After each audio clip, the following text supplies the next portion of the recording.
All right, what is up, guys? What's up, man? It's been a while. I say that every time I hop on stream. Oh, it's been a while, but it's also true. Ah, I don't know what it's gonna take, man. Every time I hop on stream and I'm like, oh, I want to start streaming more, and then it's like, maybe I'll have a flurry of a couple of days, and then all of a sudden it's been a couple of weeks. But it's kind of crazy to think that, like, part of the change that I made to my setup and where everything's pointed was for streaming, and now I've been in this new orientation for 3 weeks now, and this is my first stream. I also completely forgot about the fact that, like, behind me with the window open, the lighting is going to be a little weird, so I hope it doesn't look terrible. I had to change a few things, and I don't know if I like how it looks, but, like, here, let me just see, because if I try and change it now, just out of curiosity, this was the one thing I was going between. So this is what I settled on, and then that is, like, kind of how it was by default. It looks radioactive behind me. I look better lighted, but behind me it just looks, I don't know. I don't even know. But we're good. You can see me. That's all that matters. I was I don't know. I wasn't even planning on streaming, and then I kind of was just like, you know what? I'm gonna play this new All-Star game content anyway, and I want to make it into a video. I was planning on, debuting some new cards for a video, but then I figured I may as well stream it, and then maybe turn the stream recording into a video. So I think that's the plan for today. Something I don't really do, but we're gonna try and do that today. The first one looks like the police are outside my house and just blasting the world's brightest flashlight through your window. Yeah, I didn't think, like, I thought I remembered testing things and, like, making sure it didn't look terrible with the light coming in from the window behind me, but maybe I didn't, or maybe I tested at a different time and now the sun's brighter, but I don't know. It's either this or I close the shade and it's just like that, which I don't know. Maybe that's just better. But yeah, Toxic, you I don't know how long it takes to get from 92% to the end. I never finished Skywalker Saga, so maybe you'll be able to do it. Let's go ahead and get on the game here, though, because I haven't actually looked at any of this new content, so I want to actually look through it first and then kind of decide what we're gonna go for. But I feel like I remember them saying something about it being, like, insanely easy to get the first pack in each division. So we might be able to quickly get to the first pack in every division and then debut those cards immediately. So that might be the goal here. So what is it gonna take? Yeah, okay. So you do get 60,000 Team Affinity progress if you do all 5 of these, and these are easy. It's just,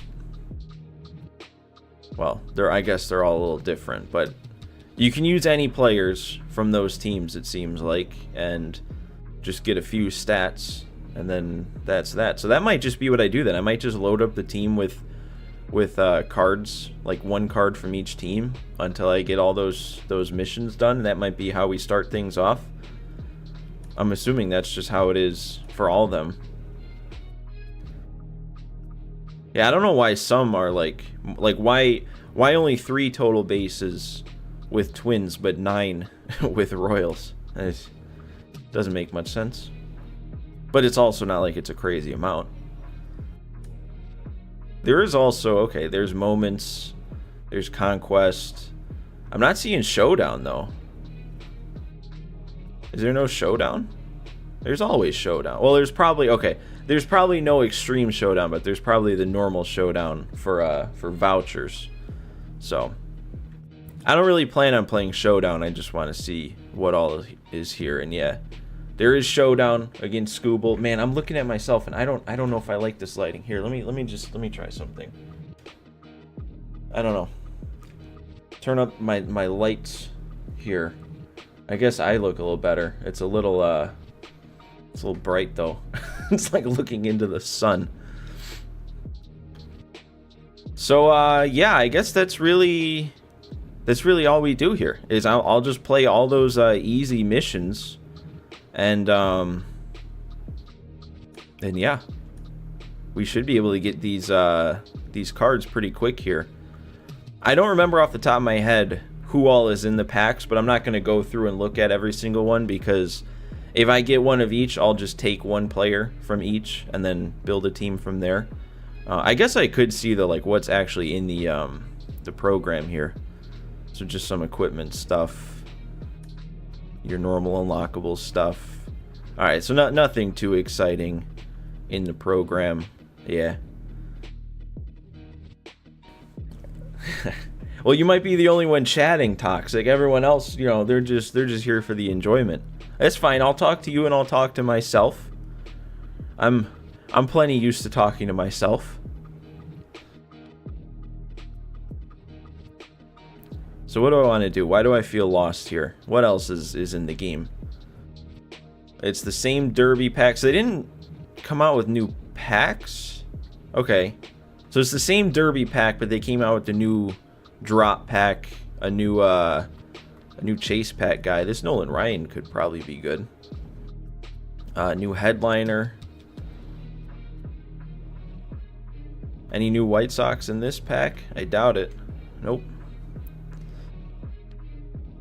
Which I guess that's another thing is, haven't done anything with the White Sox theme team since Season 2 started, so we'll have to get going on that at some point. I have the whole team assembled. I have every card. You see me with that Grandal here. But, you know, just haven't played with the team. Alright, I actually, you know what? I gotta actually know what I'm going for, because if I put like a pitcher from a team that needs total bases, that won't help. So it's Orioles and Red Sox that need pitchers in the AL East. So let's just go ahead and start building this team to do these challenges. Orioles, we got him. Red Sox, we've got Sure. And then it was the rest of the division was hitters. So Yankees, sure, we go Jeter.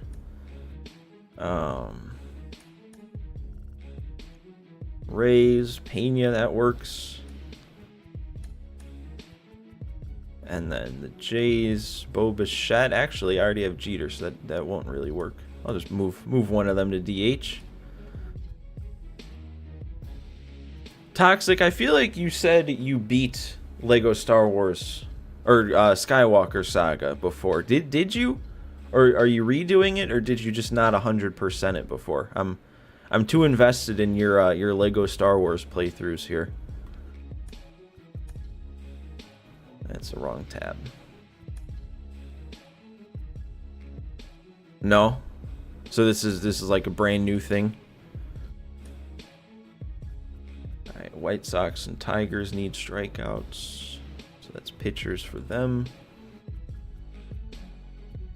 Already got White Sox pitchers, so Tigers pitcher. Scooble's still supercharged, alright. Wait, it's not pitching for them.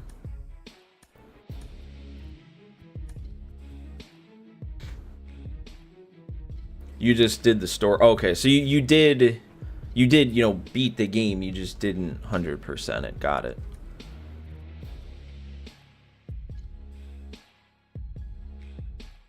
So are you a big Star Wars guy, or are you more of a big Lego guy? Or both, I guess.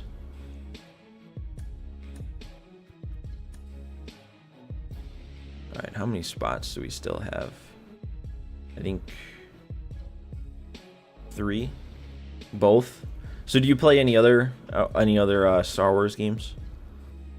because I have been the last couple days or last couple weeks, I've been replaying through Jedi Fallen Order, and I forgot how fun that game is. I'm so into it. I already did that division. Alright, K's with Angels, A's, Mariners. You have Jedi Fallen Order too? Yeah, I beat it, or I beat the story once, but kind of like what you're doing. I didn't 100% the game. But now I'm kind of going back. I'm not sure if I've committed to the 100%, but I feel like I have just because I'm doing like more exploring. But yeah, I don't have Jedi Survivor either. That was like the one thing when I started playing Fallen Order. I'm like, I know it's just gonna make me want to play Jedi Survivor, and I'm not sure if I want to go out and get that game right now with everything that's coming out soon. But I went for it anyway.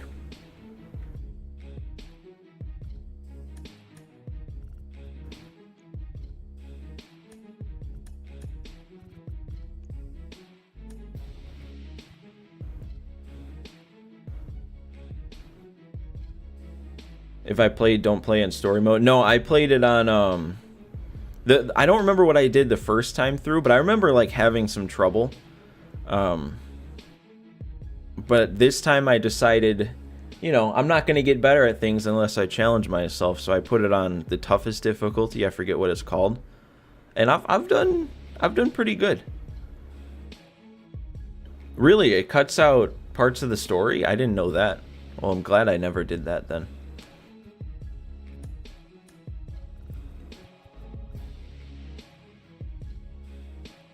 Yeah, that's what I did this time. I played on, what is it, Grandmaster? Yeah, okay. So that, yeah, it's probably Grandmaster then if we both thought that at the same time.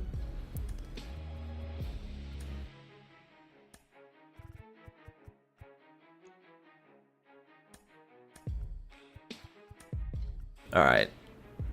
This should cover us for the AL then. I guess I can fit in one more dude at catcher. I don't even, well, I guess I don't know. I don't know who's what. Okay, Mets need... Sure. Mets need a guy. I'll put Alvarez at catcher or something.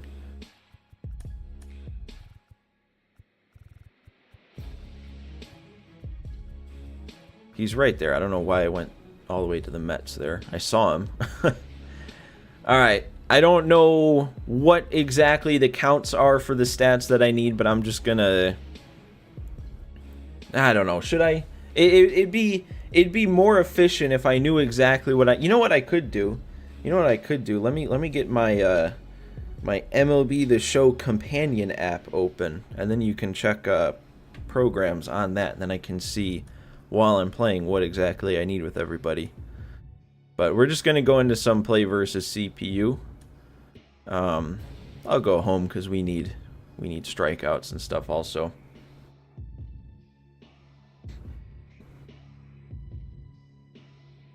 They were literally cutscenes you forgot on your second playthrough because you'd never seen them. That seems crazy to me that they just like cut out cutscenes for playing on the easiest mode. Like, especially if they call it story mode, and it's like, you know, the whole point of it is to not be bogged down by the difficulty and get the full story experience, and then you don't actually get the entire story. That's just weird. Yeah, I'll get around to those Braves strikeouts, though. I just feel like I already had like 7 pitchers on the team, and you can only use one at a time anyway. The show brings you Diamond Dynasty Baseball. It's the Colorado Rockies. See, this is the only thing about this companion app, is it like never saves your login, and you have to log in every time. First pitch coming at you right after the break. Two-factor authentication. Alright. I mean, you can't take the pitcher out before 3 batters anyway, so...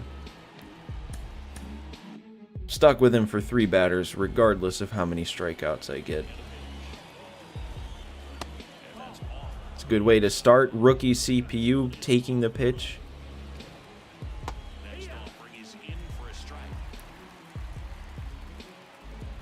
It was only a few cutscenes, like 3 in the whole game, but still, like, I'd be upset if I played through it and then realized that there was just stuff they didn't let you see. I don't know, that game is just, it's so satisfying when, like, you get the hang of it. Like, I remember the first time I played through it, back around the time it first came out, I had trouble, like, getting into the game at first because I couldn't get the hang of it. And then I finally got the hang of the combat and everything, and I couldn't put it down. I think I played through maybe, like, the last 70% of the story in, like, 2 days. Probably, like, 10 plus hours or so, just nonstop.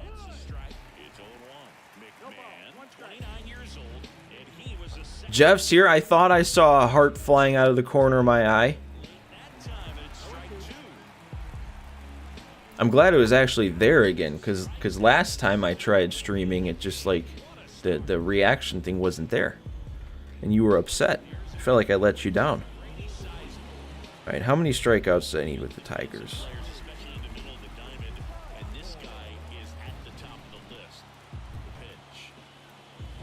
That's a good swing. That's good.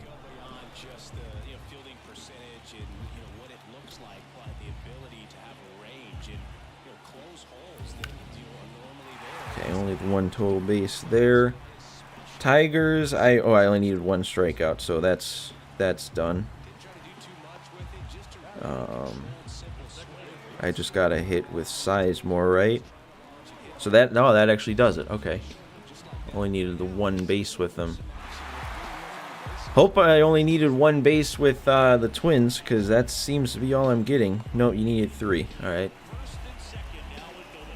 I wish I was, like, better. Oh, and speaking of, I was literally about to say I wish I was better at the layout of my stream, because then I'd, like, set up, like, a document or something with all the stats I need, and I don't know. That would just probably take me way too long to figure out.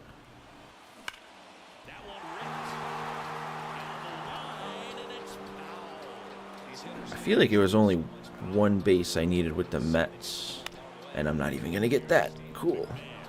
Oh, is that going to be a double play? Even better. No, I need 4 with the Mets.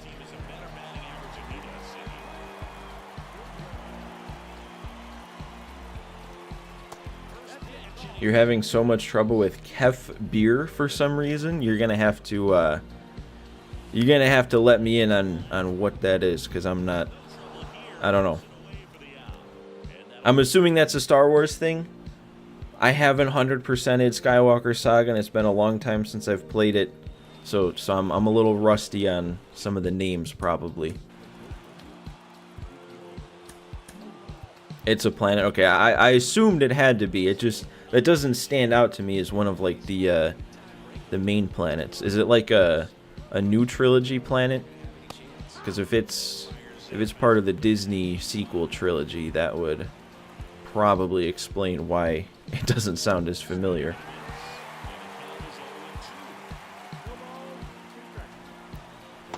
You know what?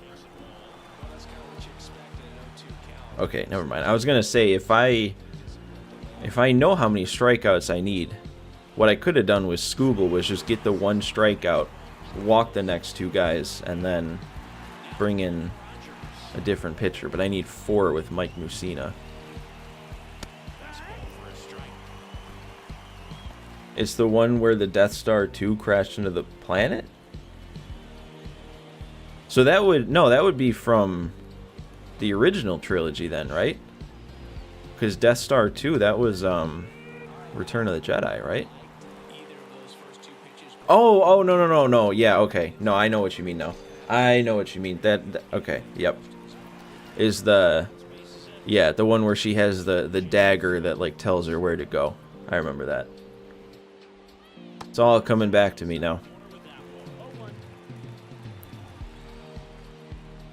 Dude, I don't know. For as much as people, myself included, didn't like the the sequel trilogy, I kind of wish they didn't just abandon making Star Wars movies. Like, I know they're still making the shows, but I feel like it was Solo and that movie being negatively received. They had like all these plans, and then they kind of just put them to the side because Solo didn't do as good as they thought. But I don't know, like, I like the Star Wars universe and them like actually being able to make it like the effects be in high quality and stuff like that. I don't know. Force Awakens was the only good movie. I agree. That was my favorite of the three. I remember immediately after I watched Rise of Skywalker, I thought I liked it, but then after, you know, the movie set in and everything, and then watching it again a few months down the line, it was kind of like worse than I remembered. You don't even have the urge to grind. That's gonna... Oh no, it's gonna get down. Let's see if we can get a double out of this. Still don't even know what I need. You don't even have the urge to grind knowing Monday you'll be on something else, but these 95s look good. There's just so many of the same players. No, I agree. I totally agree. Yeah. I think this is definitely the year that cements that sets and seasons don't work. Like, there's definitely different ways they could have released content, you know, not so much packs and stuff like that. But I think just the foundation of sets and seasons, like, I was on board for them trying, especially after how it went last year. I was on board for the whole power creep and them at least trying it again, but now we know, and hopefully they don't go back to it again next year. You guess you're kind of biased with liking Force Awakens since it was the only Star Wars movie you watched in theaters and you watched it with your grandparents. I remember seeing it in theaters, and that was one of the coolest movie experiences, I would say, because it was a big theater, and I didn't expect it to be, because, you know, theaters now, you kind of expect them all to be those, you know, recliner seats, and there's not as many seats in each theater because of that. But this one was like old school, first come first serve. There was probably, I mean, there was 2 levels to this theater, and I had no idea going in that there was going to be that many. And there was just like so many people there, and when the first like opening note hit of the theme, everybody started cheering, and it was like, oh, okay, that was cool.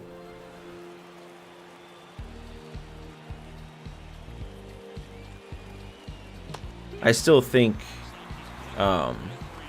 probably Revenge of the Sith is my favorite Star Wars overall. Probably for a similar reason to you, Toxic, is saying Force Awakens was your favorite of the new ones. Actually, are you saying that's your favorite overall, or your favorite of the new ones? I guess, unless I'm missing something, I don't know. But I saw Revenge of the Sith when it came out in theaters, and I was like 5 or 6 years old, and that's probably like the darkest movie of them all. And my dad had no idea when he was taking me to see it. He was just like, oh, this is, you know, it's a Star Wars movie. It's basically a kid's movie. And he took me to see it, and there was just betrayal and limbs getting cut off and people burning, and it's just like, wow, that was dark, but I loved it. It was incredible. Looking back at the first Star Wars, and Jar Jar Binks got way too much of a bad rap, I agree. I totally agree. Like, I don't think he was a great character, but people say that he ruined the movie. Like, that's a bit far, I think. I don't know, when I was maybe in my younger teens, I was kind of like of the camp of like, those first 2, Phantom Menace and Attack of the Clones, those were horrible. But looking back at the first one, that one's grown on me a lot. Do I believe in Darth Jar Jar? I think it's fun. And I wouldn't say that I'm like fully believing in it, but I remember when I first heard about it, it made some sense. Especially with the parallels to like in Empire when Yoda was first introduced, and he was just kind of like this, weird kind of comedy character at first, and then it's all of a sudden, oh no, he's actually this, the most powerful Jedi. And then when people, draw comparisons with that in Jar Jar, and it's like, oh, that kind of makes sense. Especially, like, the quote is always George Lucas himself saying everything rhymes between the two trilogies, and I don't know, it makes sense if, like, he was so hated, so then they pivoted. You don't understand how someone cannot like Attack of the Clones, though? Yeah, that one's not my favorite. That one's definitely not. It's really slow in the middle for me. Like, I still like it, it's major part of my childhood, that movie. The ending, like the last, half an hour plus is really good, but I feel like that middle part is just really slow, and the corny dialogue, not liking sand.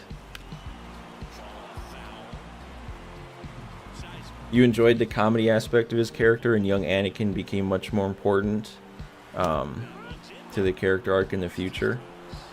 Yeah, I mean, I would agree with that. I do, like, I see where people don't like Jar Jar and the antics of him and all that. I could see how it gets annoying, but I don't know.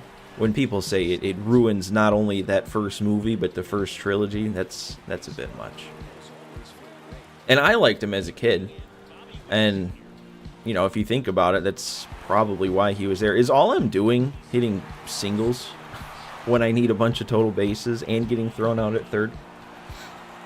There's a scene where Yoda is telling Mace Windu how when there's a Sith, there's always two, the apprentice and the master, when he looks at Palpatine and then Jar Jar Binks. That definitely could be a hint. Yeah, I remember I was like, I don't want to say fully bought in, but I was pretty bought into that theory when I first heard it. I don't remember like all the aspects of it, but I don't know. I enjoy a good like fan theory, I guess, especially when like it actually has merit and is believable.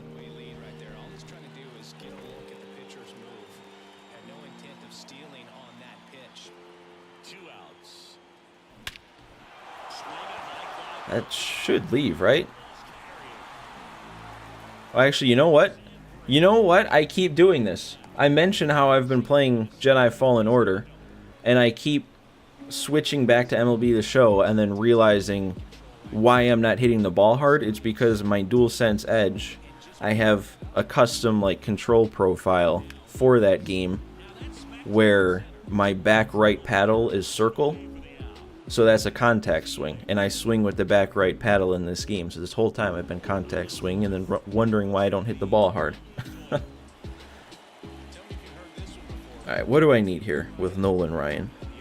Because if I don't need much more, I might quit out of this game and reassess. I need 2 strikeouts. I think he already has 2. Let's see. Nolan Ryan, no, he only has the 1. So let's get another strikeout with Nolan Ryan, quit out of this game, and then see what kind of progress we've made. Giving Jar Jar Binks substance is far too complimentary. Ooh, this is going to be a fun rest of the comment to read.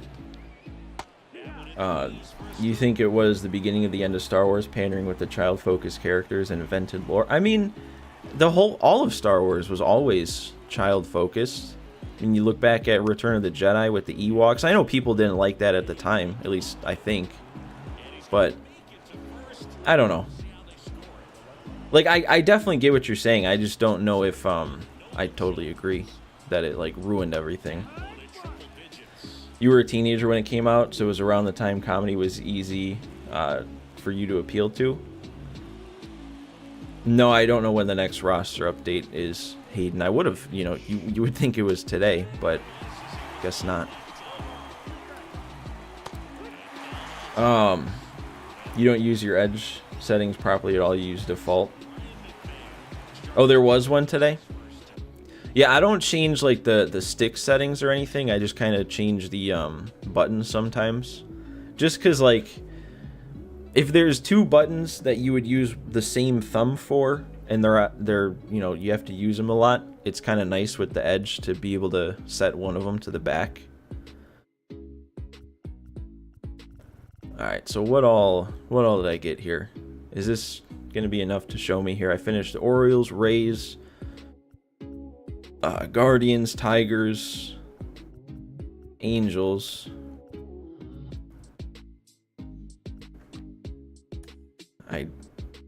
I'm not gonna remember that list. Guardians, I know I said, so I can get. I keep going all the way over. Nope, I already filled up that. So this division, and I already have a Met, so we need a Philly in there. Probably out in center field.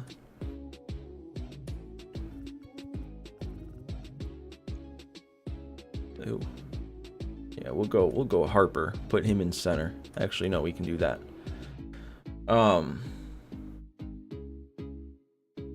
There are many reasons why the sequel series is so hated, but the biggest one, in your opinion, is the blatant, horrendous character development of Finn. He could have been a Jedi. That's what a lot of people say. He was so interesting in the first movie, and then just kind of nothing happened.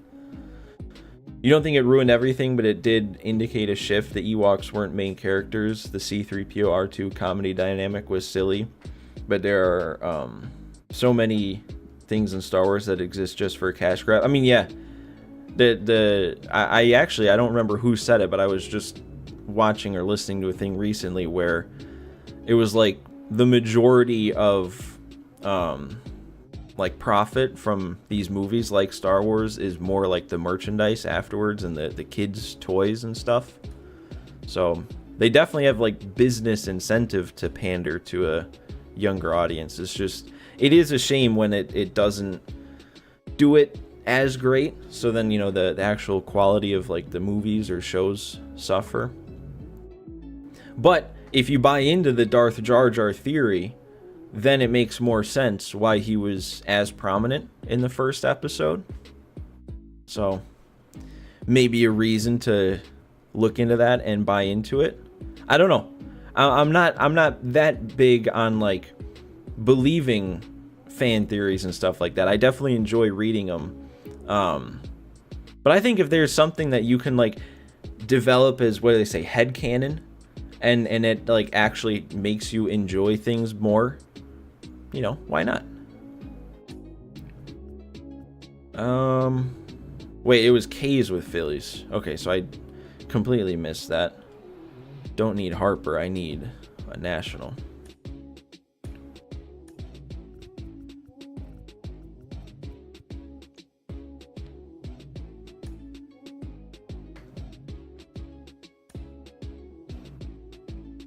Headcanon equals the Cincinnati Reds are a good baseball team, which makes you enjoy them more. There you go.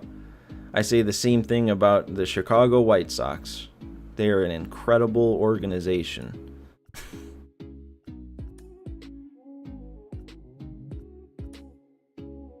Alright, Reds, Brewers, Pirates. I feel like I'm all over the place here. I don't remember who I finished. Has it updated on the app? It has. Alright, so I did finish the Rays, and I already forget what the other what the other teams were. It was definitely Reds.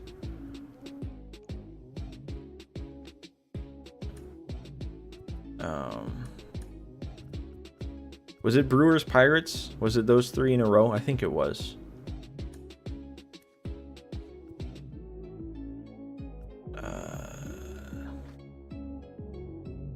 What else did I finish?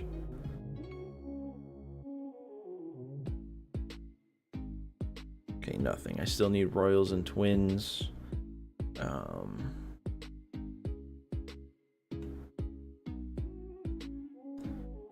I still need Yankees and Blue Jays. And I still need Astros and Rangers. So I guess that's I don't have to change the team anymore from here. The poor White Sox, when they lost Jason Benetti on commentary, they truly lost it all. Yeah, Benetti was great. The combo of Benetti and Steve Stone was just so fun to watch. A lot of people don't like John Schriffen, though, the new White Sox guy. I find him fun. Like, I find it endearing how excited he gets for 27 and 67 team or whatever the Sox record is at this point. They're about to truly lose it all when the trade deadline comes around. I can't remember, because it's been so long since I've streamed, I can't remember if I've talked about my stance on that. I really don't think that they should trade Crochet and Robert. Like, I know, you know, the White Sox are really bad, and it's not like they're on the cusp of competing, but you've got a superstar and an ace for multiple seasons still. Like, you build around that. You try and do something with that. You don't just trade it away and hope to find somebody else, because the White Sox are the White Sox. They're not going to go out and sign a big name, you know, free agent that's going to be their star. I just picked away, didn't I? That's fine. You're here, but you're going to be lurking. The end of the last Pack Attack video was unbelievable. Why do I not remember what happened? Okay, so I already did Scooble and Ryan, but we have so many pitchers to take care of, so we're good. They're worse than the A's were last year. Oh yeah, they're gonna have a really intriguing final record, to say the least. I don't know though, man. Like, especially with, I don't know how much you pay attention to the White Sox, but I still watch a lot of games. But you've got Drew Thorpe and Jonathan Cannon, two young pitchers that have looked really good when they've pitched so far. It's a small sample size. They've only gotten like six to 8 starts maybe in their careers, but most of them have been pretty good starts. So it's like, if you think Crochet is your ace, then you've got 2 other solid looking rotation pieces already that are young and should only be getting better. You know, you got 3/5 of a rotation built up there. Like, I don't know. I see the pieces that they can build with, and I just really hope they don't trade the big names and reset it all again. But maybe that's just me holding on to false optimism. Same small market battles the Reds face. Is trying to find that balance of building around a few pivotal players, hoping they peak at the right time and stay affordable. The White Sox are just so weird though, because like, they're not a small market team. It's Chicago.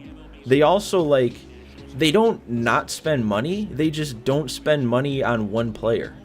It's kind of weird. Like, if you look at their payroll over the last 5+ years or whatever, it's not like they've been cheap. You know, they've had a pretty decently sized payroll, but it's just like, then you look at who they're paying, and it's just like there's no big names here. It's just like they're paying everybody a decent amount of money, but you're not opening up the wallet on like a star. I don't know.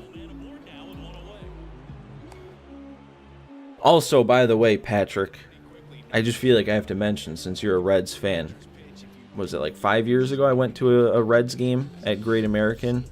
What a stadium. Like, I was not expecting it to be such a nice stadium, but I really enjoyed myself there. Back here at Coors Field, and now the center fielder, Brenton Doyle. Alright, wait, what did I need with Phillies? Oh, they want me to sign in again. That's another thing about the companion app. Not only do you have to sign in every time you use it, but they make you sign in, like, if you're even just like using it for more than a half an hour at a time. Alright, I only need 2 strikeouts. Doesn't help when they lay down a bunt. That one's in there, 0-1. 1 out, base is empty.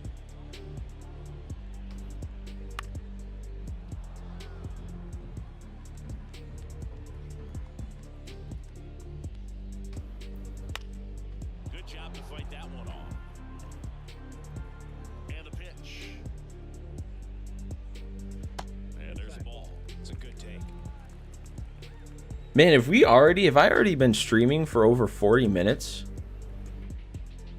God, time flies. I mean, I'm enjoying myself. We're talking Star Wars, we're talking White Sox, we're keeping me engaged here, and it's just, the time is flying. I wanted to get all these, or a pack from each division, and then play a couple games of ranked.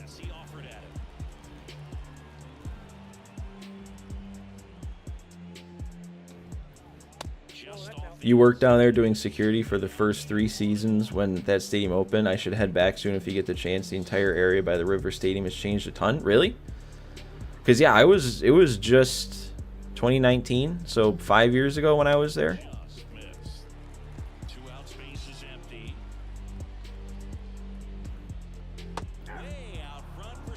But, yeah, I feel like that's not really a park you hear a lot about, you know? Like, not like that's a bad thing, but people always talk about, like, oh, PNC Park, it's so cool to go to, so nice. But, like, I don't know, man. I really liked the only bad thing, the only thing that frustrated me about Great American Ballpark is they had like a no straw policy, which I get, you know, save the turtles, all this stuff. But they gave you what was it? Paper straws. Like, you could either go no straw or paper straw. So we took paper straws, and that is not an experience I want to have again. I miss JGP's here. And Carrie Ann Henriksen, that's a new name, and you said yourself you're new. What card do you go for in Season 2? I don't know. Honestly, I haven't looked at them all. I haven't looked at all the attributes. I'm kind of waiting until I get a pack from each division. And then once I open the packs, I'll take one card from each division. But they made the programs really easy to get, like, the first pack at least from each division. So that's just what I'm trying to do now. You just need a couple stats with players from each team.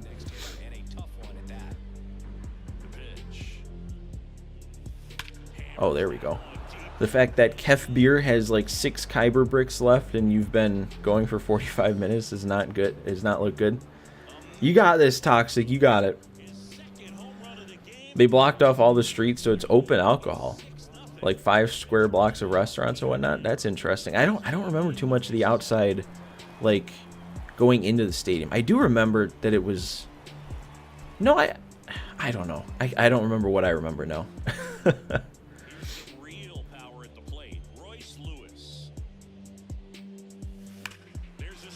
Should you go to a home game at or a home White Sox game or at the Twins Stadium? I mean, if it's, I would say it depends on where you've been. If you've been to both, then it probably doesn't matter. I have been to the Twins Stadium too, and I liked it, but that was a long time ago now. But if there's one of the two you haven't been to, I would say if it's equally feasible, then go to the one you're not as familiar with. Why not use plastic straws and paper cups? It makes more sense. Yeah, it's something about, like, when those plastic straws get dumped into the ocean and then the fish, you know, they like inhale them and then it gets caught. Like, I understand. It's just, can we not find a better alternative than paper straws? How is the White Sox Stadium? Seems super nondescript, but you've never been. Yeah, it's been a while for me too. I feel like it depends. It depends on where you're sitting because they don't let you roam around unless you have a specific ticket. Like, if you have a ticket to the upper levels, they won't even let you walk around on the lower levels. So, like, all throughout my life, not like I've been to a ton of Sox games, but all throughout my life that I only remember being in the upper level seats. So I never remembered it as being that great of a stadium. But then one time we went and sat in the outfield.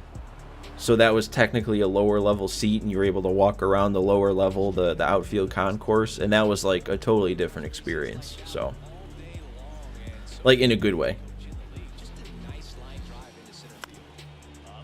Like, I definitely wouldn't put it as like a top stadium that you gotta go see. But it was better when you're able to get access to the lower levels. That outfield concourse is kind of fun to walk around. Your summer swim team went undefeated for the second year in a row. It took me a while to get to that comment. I don't know why it took me so long to read down, but congrats, Toxic. Forgot to warm anybody up though. Yeah, I am not at all a swimmer, so that's even more impressive to me, to like be good competitively swimming. I can float, and that's just about it.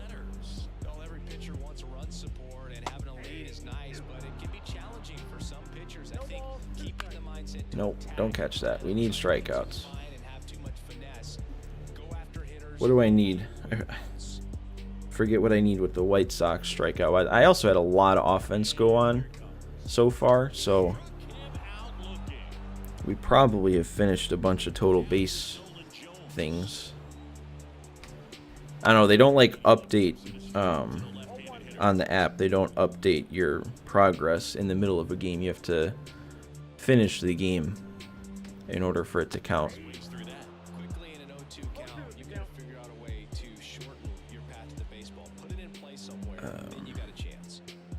Oh, you only need one strikeout. Did I get that then?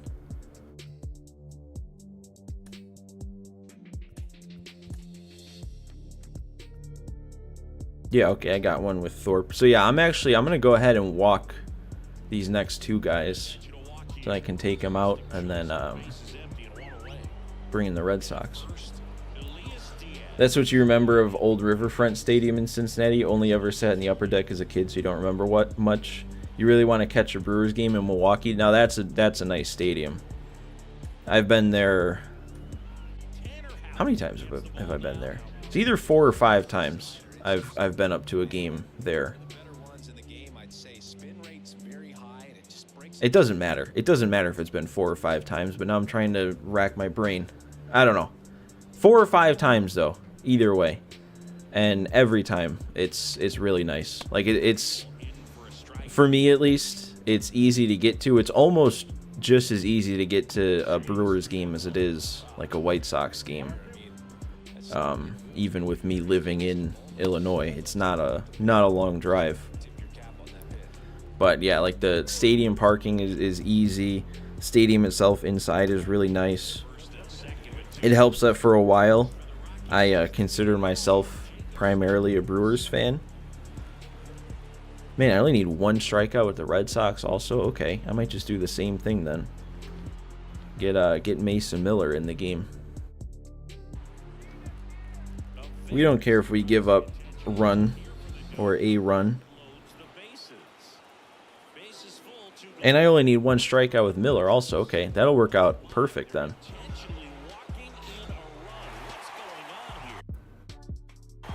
Wow, you don't... Even with 2 batters coming up, you don't get any like warm-up progress during that. Just hope Doyle doesn't lay down another bunt.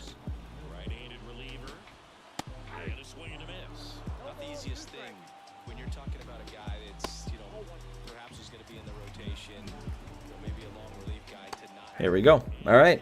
I think I'll go ahead and quit out of this game then, and we'll see where we're at. Actually, okay, I hit a home run with Tucker. I feel like I needed 4 with him, so that might have been enough. Oh no, I was way off. It was 9 total bases you needed with the Astros. I think it was 9 also that you needed with the what are they called? Royals.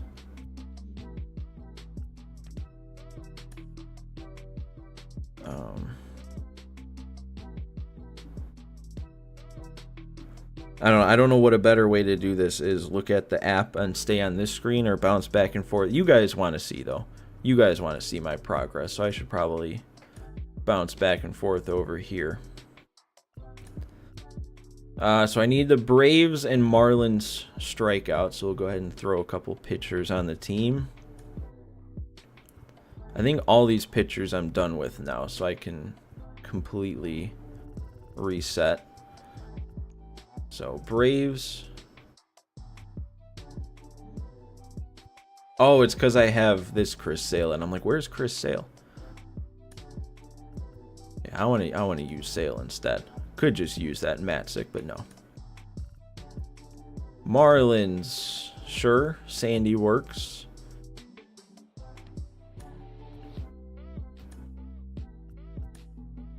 And then we need...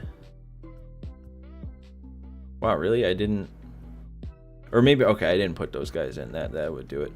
We need Cardinals pitchers and what other pitchers? Dodgers and Giants. Cardinals, Dodgers, and Giants, and that's all the pitchers we should need.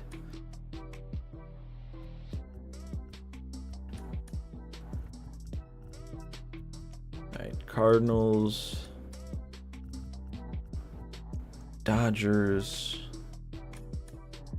and Giants. I actually, I kind of just pulled this Ohtani. I had a vault pack, and I actually didn't even want to open it. The plan was to hang on to it until they stopped putting golds in there, because I thought the one I had would just like it would update to that, but I accidentally opened it. But I got Ohtani, so I'm not upset by that at all.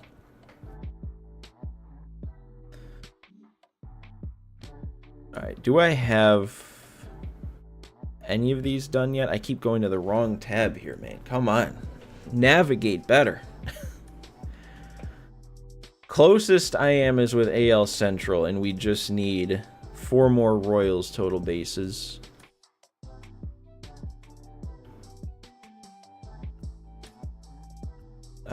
We need Jays and Yankees. I haven't gotten a single hit yet with Jeter. I might need to put in a new Yankee then.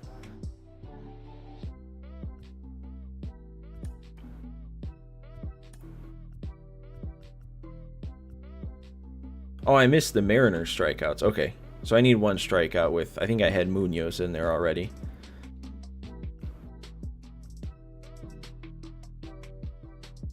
Wait, I forgot.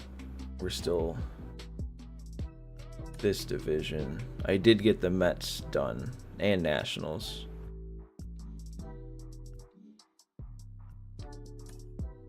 Hopefully I remembered all that. So we want a different Yankee, because Jeter is not getting the job done. We'll go Soto. Then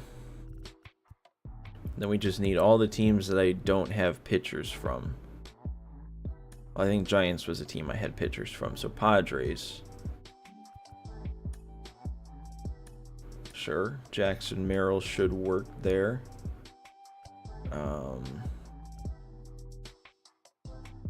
already forget now. I already forget. Did I have Rangers done? I did have Rangers done, so I don't need Tavares anymore. I need a Rocky. We'll go Hampson. I think I need a D-back. We can go... I guess we'll just go Locastro. I need that Brewer in there. Then I need... I think it's just a Pirate and... No, it's just a Pirate. Although I don't have a spot.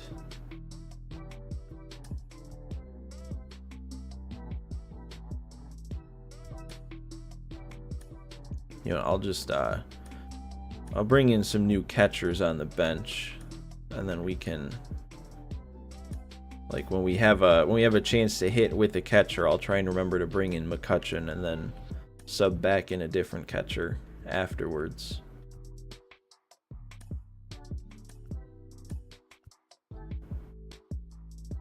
So that should work, hopefully.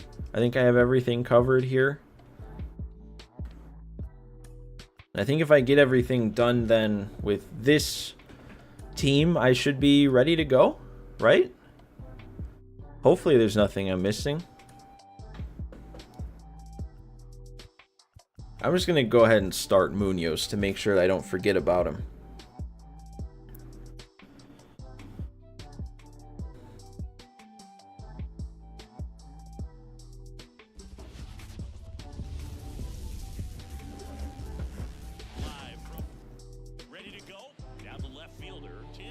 Man, I cannot believe that it's been almost an hour that I've been streaming. Like, am I taking a long time to set my team up, or is that just me? That better get over his head.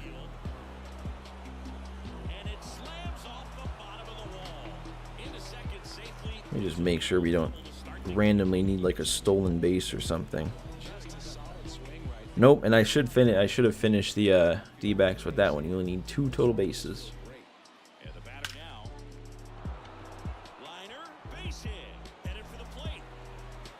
Need 3 total bases with Padres, so that won't do it.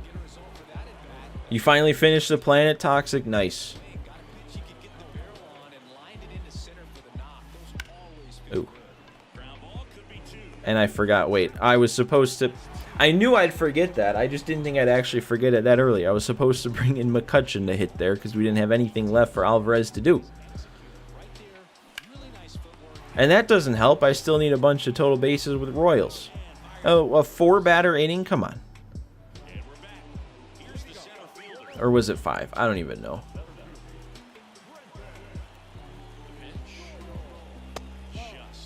You know, I should warm people up here. You only have Octo and Exegol left. You're getting there.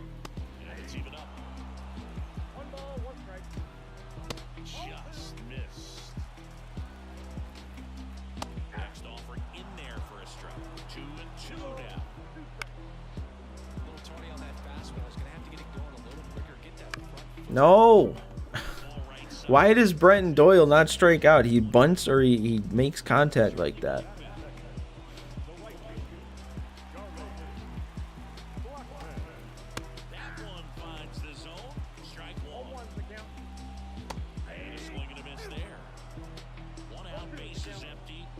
Alright, there's our punch out.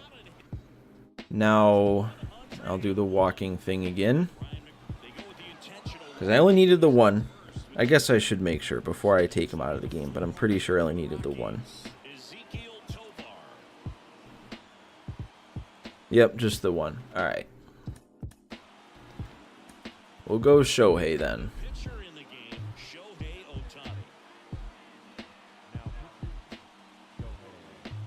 How many do I need with Shohei?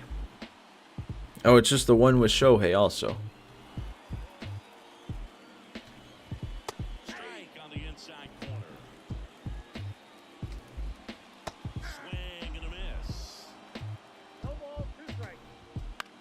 Shohei's not the Dodgers card, right? It's glass now. I don't know. I'll be interested to see, because you gotta imagine if Shohei Ohtani is an all-star, they would give him some kind of card. I'll just be curious if it's a pitcher at all or if it's only a DH.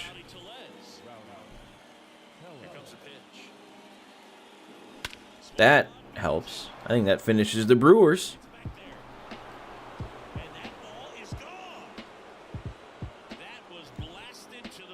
Alright, what pitcher am I going to use next inning? I think I had Sale warming up. You need... Oh, you only need 1 strikeout with him, too. I thought the pitching part was going to be what took the longest, but I am flying through these pitchers because most of them only need the 1.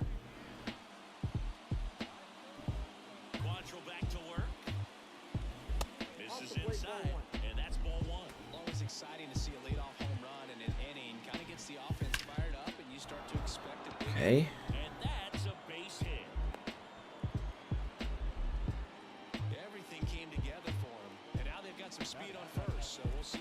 Okay, that does finish the Rockies. I thought they were one that only needed 1. Just leave. Come on. Oh, that would have finished the Yankees. Still need 2 more, I think, for the Yankees.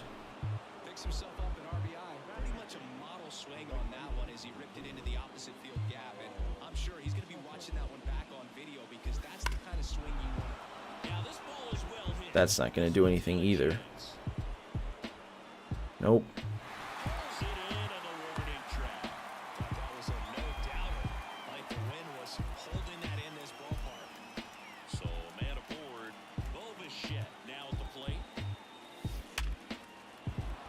Okay, that helps. It's at least something. I think I still needed like 3 more bases with Jays. I'm only getting 1 at a time here with Bichette.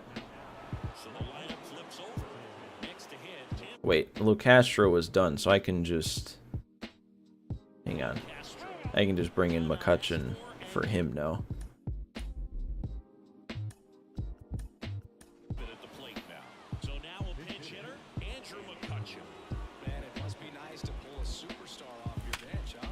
Okay, only 1 base.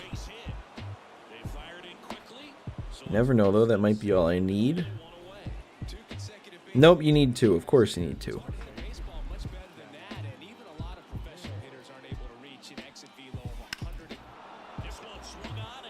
I think that's going to do something, and whatever it does, that should finish the Padres, because they only needed 3 total.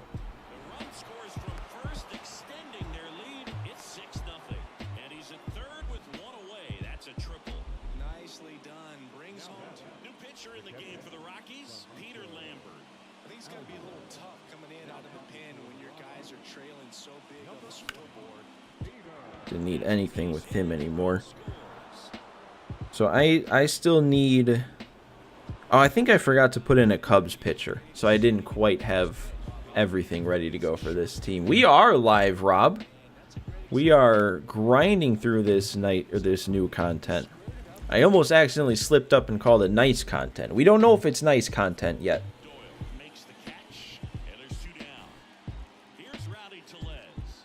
I don't know. I do feel like, at least from what they were saying, their plan is for this whole like All-Star week. It seems like it's going to be good content. I just don't know if it's a little too late type situation with college football 25 right around the corner.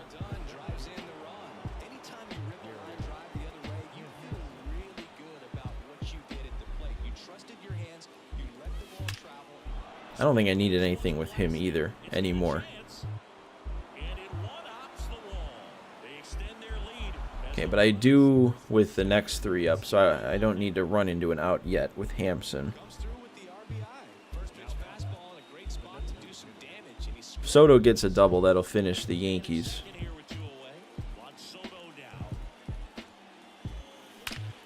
And of course he gets just a base hit. What if I try something here? Distract him with the runner there. Oh, but I got tagged out. I don't know. I don't know if that's going to count for a double for Soto.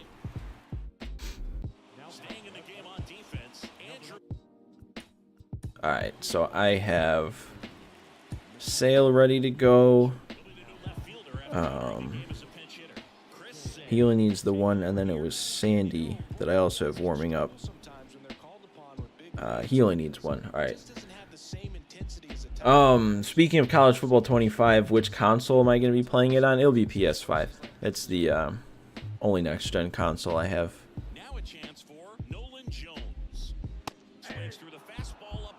I'm still not exactly sure.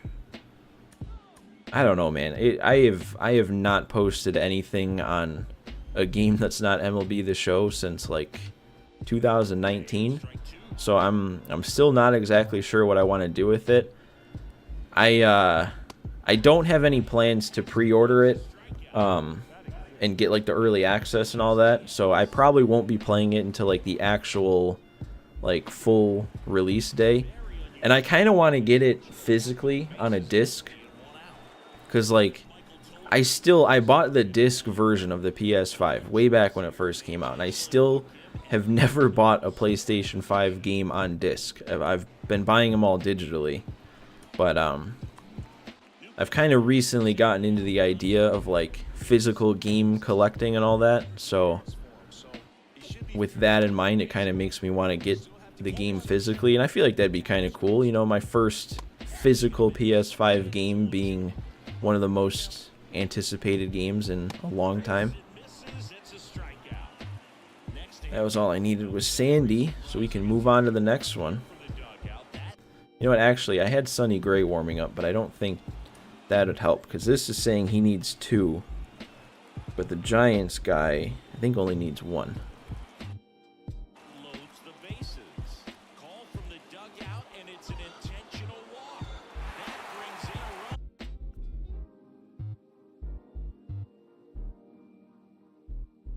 Just remember, I don't own it if it's digital. Yeah, that's part of why, like I said, I've kind of gotten into the idea of collecting physical games lately. Like, it's partly that, and it's also just partly the collection aspect. I don't know. I've been watching some different videos of people going through like their game collections and stuff, and it makes me want to like go back and collect older games, and then also, you know, start buying the newer games actually on a disc.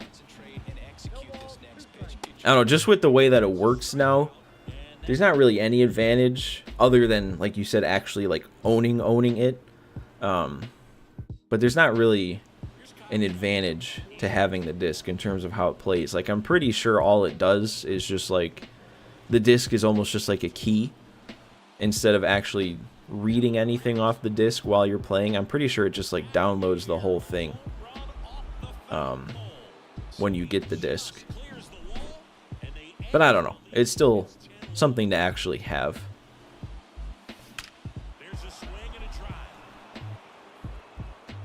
And that one's gone into the bleachers. He'll circle the bases, and they add a run. It's 11-1. Victor Vodnik.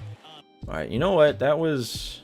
I think I'm going to quit there, because like the rest of this order here, we don't need anything with. So we can reassess here. I think I only needed 2 strikeouts with Cardinals and 1 with Cubs, and that's all I needed left pitching. You paid $120 for a cartridge of Final Fantasy VI back in the 90s. You have no idea what I'm talking about. Yeah, that... I don't know, man. It is something recently that I've just like gotten the itch to want to do, is just like collect these games, because I mean, sports games are great. I'm playing a sports game right now, but like that was all I really ever played, especially when I was younger. So there's so many games on like the PS2 that I just missed out on because I didn't play anything else. So like, not even just to collect, but I'd like to go back and actually like play older games. Still need the one more base with the Astros. Finish the NL East and West. NL Central, I know I need Cardinals and Cubs. Still need one more base with the Pirates.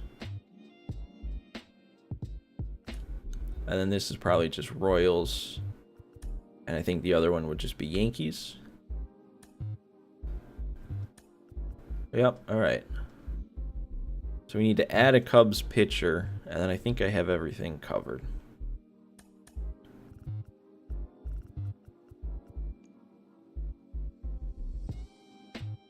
Is there really no better Cubs pitchers that I have? And they don't have good strikeout per 9 ratings? Alright, Shota. Gotta step up.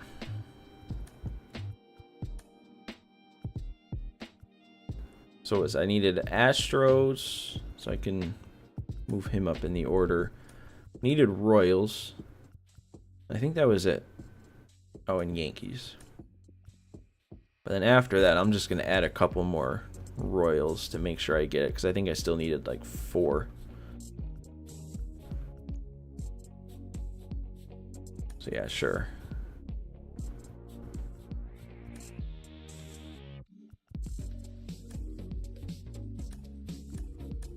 Find a spot for these guys, right?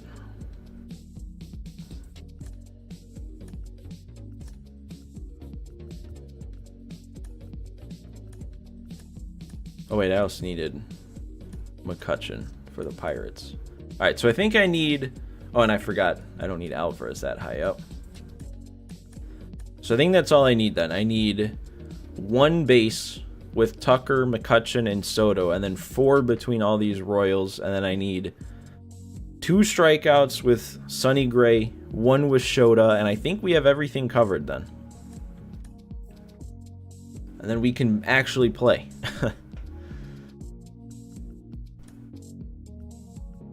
Go back on the road, why not? Seemed like the ball was flying in Coors, who would have thought?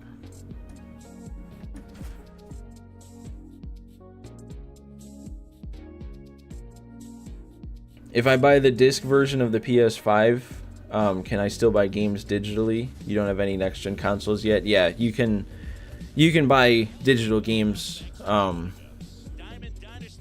Yeah, you can the digital version of the PS5 with no disc drive. Obviously, you can't play discs in it, but the disc version you can do both. So you can put a disc in it, or you can buy a game digitally. I want to say also the newer models of the PS5. I think the Slim. I'm pretty sure if you go pick one up at the store now, that's just what it would be, is the Slim. And I want to say it has like a detachable disc drive. So I think no matter what, it comes with a disc drive, but you can kind of like mess around with it and like pop it off and change the look of it. I don't know that for sure though, so you'd have to look into it yourself. Do I have a style of game I enjoy outside of sports game? Not necessarily. I kind of just, I don't know. I don't play enough other games, but kind of just like if there's a game that maybe I hear about or I see and it looks fun, I'll play it. Like I'm not super into like first person shooter games, but I do enjoy playing some from time to time. So like when X Defiant first came out, I was playing that a little bit. I do enjoy, I don't even know, like I don't know what the distinction is between like an RPG or just like a single player game, but like that type of game, like a Batman Arkham City or like a Spider-Man Red Dead 2, I enjoy those, but I wouldn't say there's like a specific style. I don't know. What about Lego Star Wars? I mean, yeah, I enjoy Lego Star Wars too. Well, I enjoy all the Lego Star Wars, not just Lego Star Wars 2. That's definitely more of a casual game though.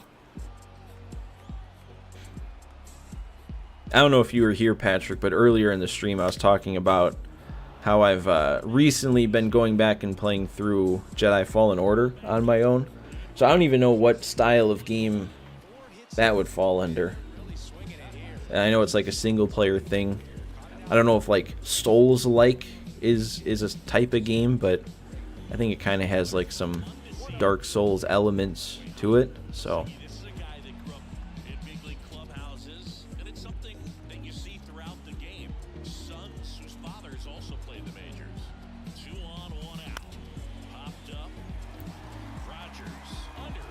I didn't keep track of what all I needed still with the Royals, but I know I got a couple hits with them, or at least one. Hit here would probably be big.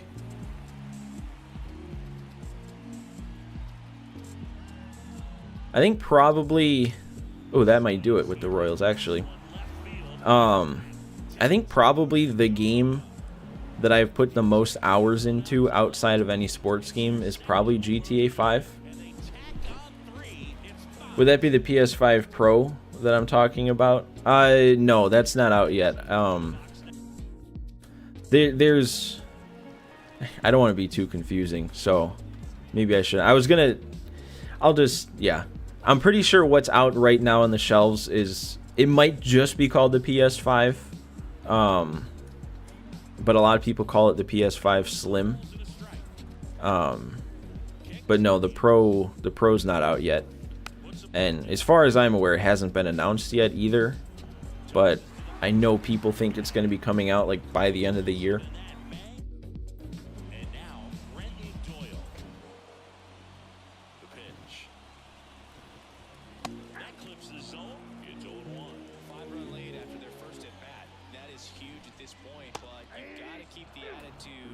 Speaking of old PlayStation games in that style, any of the Devil May Cry games are well worth it. Yeah, I know nothing about those. I know I've heard that title before, but yeah, I don't know anything about that.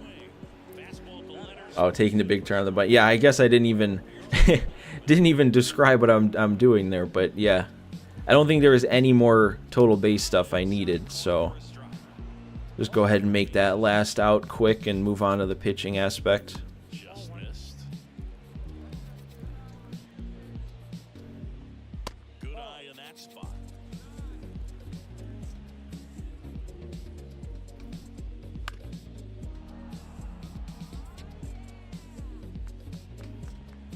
There we go. I think that was both then for Gray, right?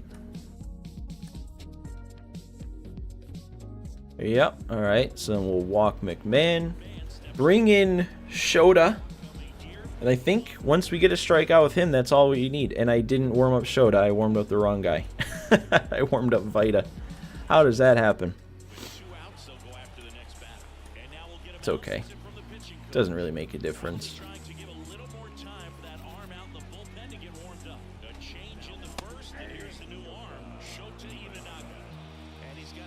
God, the lefty splitter, I have not thrown nearly enough to get used to that gesture yet. That helps when you don't swing. Let me just make sure. I did hit a home run with a Royal, so that would definitely do it. We got one hit with Tucker, one with McCutcheon, one with Soto, and then the homer with Garcia. Yeah, that should cover everything. 2 strikeouts with Gray, 1 with Shota.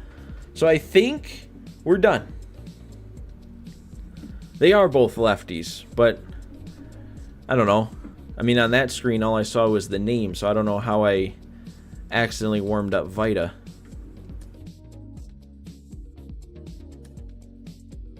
Yep, that is 30% for everything, 32 for AL East. Must have done a little bit extra. Oh, it's okay, Sol. Don't worry about being quiet. Hope everything's all right.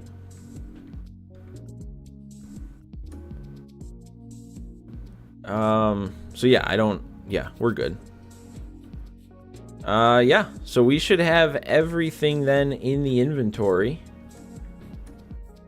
Whoa, 24 packs. Where'd that come from? Is that really? Is there that many packs in these programs? Oh yeah, I guess there's 4 up to this point. Okay. I don't know, do you guys want to see me open the packs? Like all the packs, the show packs and everything? Or should I just get into these and then build my team and we'll play some ranked? Guess I can open up these guys while I wait for the answer.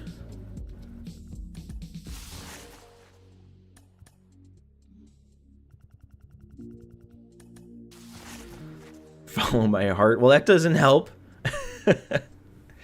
just build the team. All right, that's kind of what I was feeling. So I guess toxic led me to follow my heart. I guess I don't still need to keep ripping open these then, but I was already almost done with it. So let's just get this last one open. I also forgot to mention, not like it matters, but I'm always like tweaking settings and stuff, and I went back to the ultra low latency, so it should be really fast between you guys sending the messages and me seeing them. So just want to, I guess, check in and make sure that the stream is running smoothly. All right, so we have then a pack from each division. We're going to open these up. We're going to see which option that I want to take out of each of them. Then we're going to go ahead and debut them. Probably play a couple games of ranked. We'll see how long it takes, but I'm thinking maybe two games, and that'll be good. So I want to see who we actually have in these before I make the final decision. I think I'm going to pass up on Crochet for now, just because we know that I'm going to be using him at some point for a White Sox themed team stream or game or something. So instead of using him now, I'll hold off on Crochet until then. So we'll pick from a different option here. So who do I want? Naylor's pretty low on contact. I bet Scooble's probably pretty good. Good pitch mix. Salvador Perez. Is he really an all-star this year? Has he been having a good year? That could be tempting then. Ooh, but this Correa, it might have to be Correa. It might have to be Correa. I know, Patrick, you just said Naylor, but look at this Carlos Correa card. Good contact both ways, 110, 111. Solid enough power against righties with good power against lefties. Good fielding at shortstop. Plus, I always hit pretty well with Correa. I feel like I like his swing. I don't know how I can pass that up. I'm sorry. I am sorry, but I think I need this Carlos Correa card right away. Yeah, I did not realize he was going to be that good. You know what? Before I do that, though, I haven't actually looked at this card. So let's see what this card has. Okay, yeah, it's pretty solid. Nothing out of the ordinary that I wouldn't have expected. But yeah, we're taking Correa. Used to think Correa was a bad signing, but now he's better than he was on the Astros. Yeah, he's been good this year. All right, AL East. We do need a pitcher at some point. And we definitely, I mean, Corbin Burnes is always a good option. Tanner Houck is probably pretty solid too.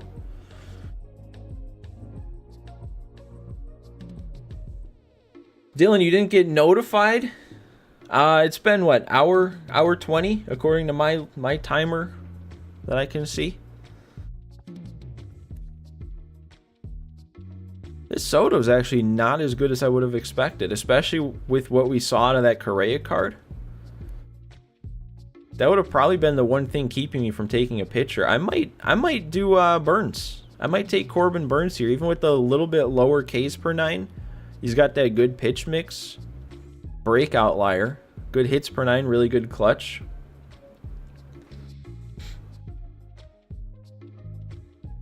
Please go very slow while opening the packs in the game because you just finished Octo. You need time to do Exegol. I don't know, if I'm planning on playing a couple games of ranked, you might have time to finish before we get out of here. I think I'm going to take Burnes. That's going to be my guy here. That's going to be our pitcher. And I've already gone against what a couple people want. Now I just saw Dylan, you said take Vladdy. I didn't do that. Did I even look at that Vlad card though? I think I'm going to avoid taking this Mason Miller though for now. Just because, you know, I'm trying to build up a team and actually use some of these cards. So this Miller's probably going to be good. It's just there's no, like, guarantee I actually use him. So I guess we already have a pitcher. We don't want to take Miller. That kind of leaves Simeon or Altuve. You hope I pull many Willie Joe Gary Jr. cards?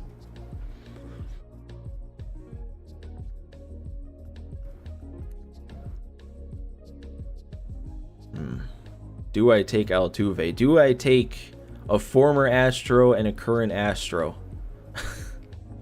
I don't know, man. I don't know if I can do it. Simeon, though, doesn't look all that. I mean, 79 contact against righties? I don't know. I guess I kind of left it to be between those two. Maybe I shouldn't have taken Corbin Burnes. Maybe I should have looked around and actually seen what my other pitching options were before I just took Corbin Burnes. You can't get over Altuve's swing. I can't remember if I hit well with Altuve or not. I haven't really used one in a while. I don't know, the fielding's rough, but it is only second base. Do I take him? I feel like he's the pick. He's got good contact. Solid power, too. And, like, comparing him to Simeon, like, Simeon against righties, I feel like that's not going to be easy. I'm going to take Altuve, man. I don't like that I'm doing that. I don't like that I'm taking two 2017 Astros. But hey, they're not the real Astros. All right, NL Central. There's some picks out of this one. Wow, these three right here. Brian Reynolds, really good switch hitting all around guy. Yelich, really good on the contact. Solid fielding too, with solid speed. 99 stealing, good clutch, decent enough power. Why am I only picking players? I'm not trying to. It's not by design. It's just they happen to be who's good out of these. At least we're not going to get one in this one. Ooh, and this Ellie's actually pretty good. This Ellie is actually pretty good. Good fielding, 99 speed, switch hitter with solid contact. Oh, this is a tough pick. This is a tough pick.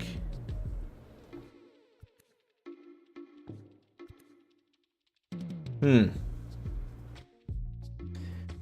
heard if you get the Astros boost, the CPU tells you what pitch they're throwing? Okay, well, I guess that's more of a reason to do it.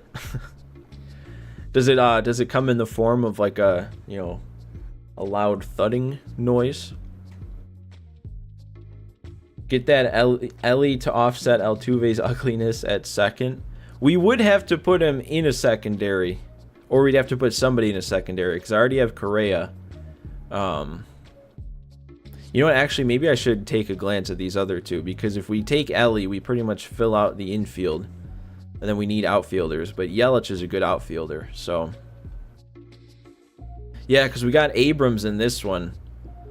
Oh, he can play the outfield, though. Pete can play first. And then in the West, you've got Ketel Marte. He's always a fun card. McMahon. Ooh. Ooh, this... Okay, yeah, I'm going to want McMahon out of that one.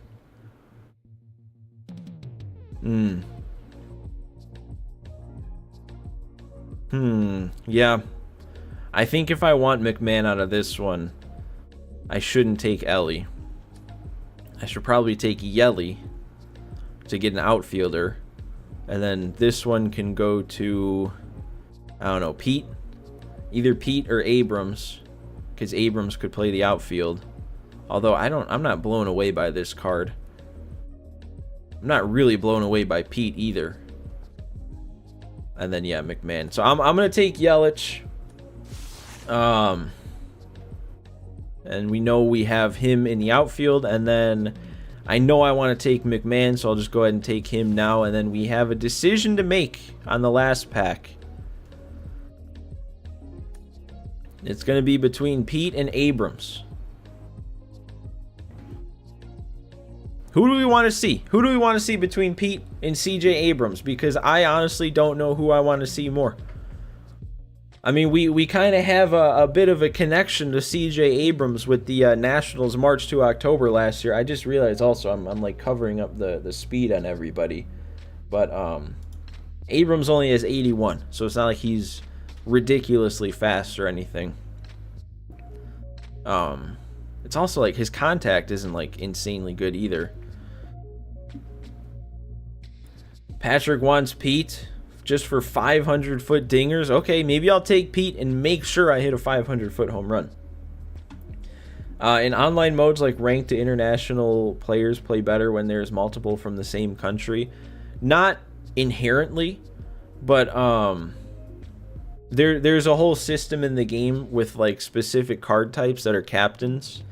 And there's some captain cards that are like designed for assembling teams of like players from the same nationality. So like that would be the only way that they do get boosted, but you'd have to have that specific captain card, and they don't have a captain card for like every country, so it depends then. But yeah, we'll go ahead and take Pete, because I haven't heard anybody say they don't want to see Pete. So there we go. That's all 6 options used up. Let's go ahead and put them on the team here. So who do we have then? It's Pete here. It's Altuve, Correa, and then it was McMahon, and then we've got Yelich, and that's all 5. And then we have our pitcher. And I will put him in for, I don't know, Jake Irvin, because the other guys need energy back. Got my 2 wild cards then still intact where I had them before. Grandal behind the dish. I guess I could probably have a different DH. Now that I don't have Chipper in the lineup, we can go with Chipper. Rest of the bench probably doesn't really matter. Ronaldo. What happened to Ronaldo Lopez? Did something bad happen, or are you just upset I didn't take him? I didn't look at his card. I am kind of curious to see what his card's looking like real quick. Wait, I was already there. Only 90 stamina, only 4 pitch. Yeah, that's not a great pitch mix. No like outlier or anything. I don't know. He might just be one of those guys who how good he is in real life doesn't really translate to the game, because yeah, he doesn't have like a super fast fastball. Doesn't have the cutter, doesn't have the sinker. He might not be that great in the game. Did I hear about the Blue Jays putting Kevin Kiermaier on waivers and then playing him after? No, I didn't. That's I didn't know you could do that.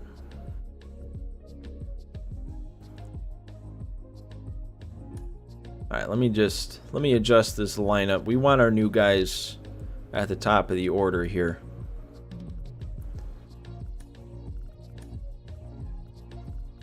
Actually, do we have one more righty than we do lefty? Because then we might want to have the righty lead off.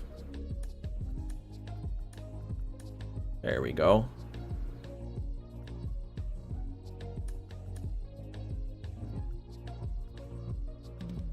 Nah, Grundall's probably better.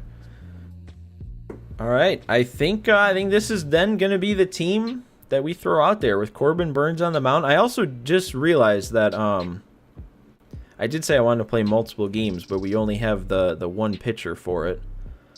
So I don't know, maybe we'll have, no, he is from this division. I was right. Maybe we'll have such a good game with Corbin Burnes that we get up to another pack. Probably not, because we need another 35,000. It's a huge story. Complete BS, in your opinion. Jay's management needs to go. Yeah, I haven't heard about that. Maybe is it just like very recently? Because I haven't been keeping up with too many things like in the last day or so. But yeah, I didn't think you could do that. Are we ready to go then? I think we're ready to go. No more need for stalling. An hour and a half into the stream, we finally got the players. It's almost 4 o'clock. We're at a 700 rating. So that means we're going to be on Hall of Fame difficulty no matter what. And of course, you know we got to play at Pack Attack Park. It was just yesterday. So yeah, that'd probably be why I didn't hear about it. I mean, I know obviously you can like put a guy on waivers, and if he clears the waivers, then you can send him down and they still are on your team. But I didn't think you would be able to do that and then still have them on the big league team. I mean, maybe you can. Maybe that's why it's a story.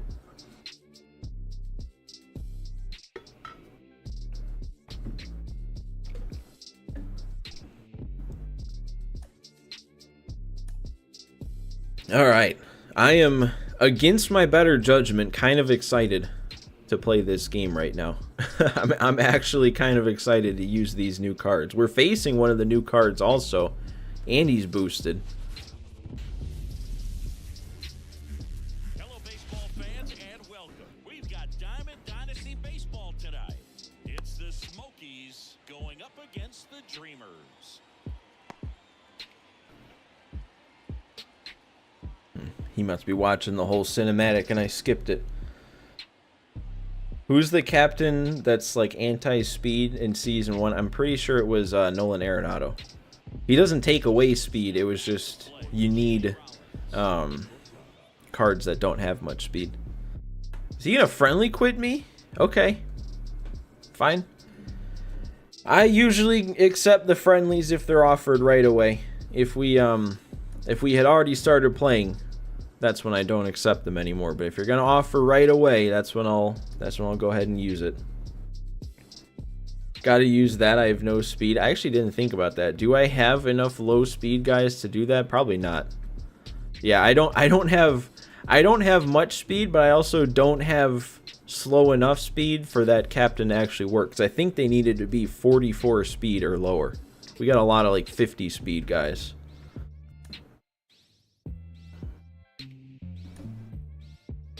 No, I'm pretty sure it was 40, or it was under 45. Because I remember I used that card for a video like a month ago when this new season came out. I was trying to find some good captain builds, and I used that one, and I used the live series one, and I just used a bunch of slow live series cards, and their hitting was insane. But I could not deal with that little speed. I don't know, if you didn't see it, I thought it was kind of a good video. Just with like, it was like, that was the one weakness of the team, was the low speed, and it got exploited in like every way that it could have.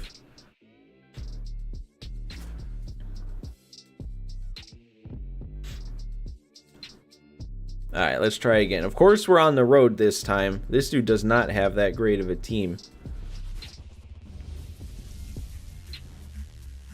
No, then you're thinking of the wrong one, Dylan. Because I did not win. Or actually, no.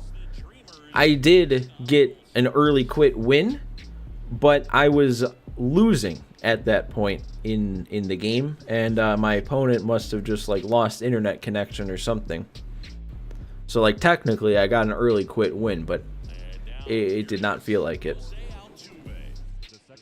All right, are we going to be playing this time? We are, but this does not look like a good time of day to be playing. Yeah, the visibility is a little rough. It's not as bad as it can be. Yeah, this is not ideal, but it's also not like, it's not impossible.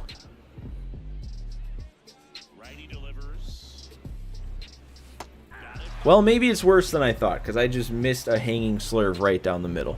I'm also in the wrong spot. You'd think at some point I would get that down to change it.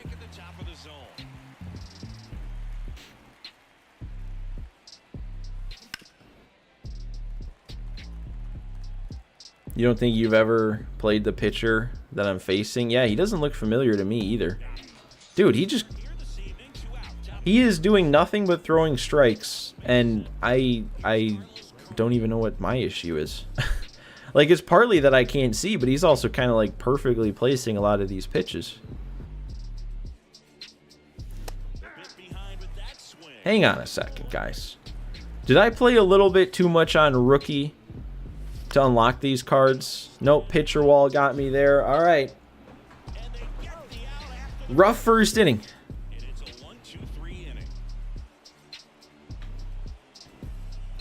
Watch him lead off with a bunt now. He's got Esteury Ruiz due up first. Watch him lead off with a bunt.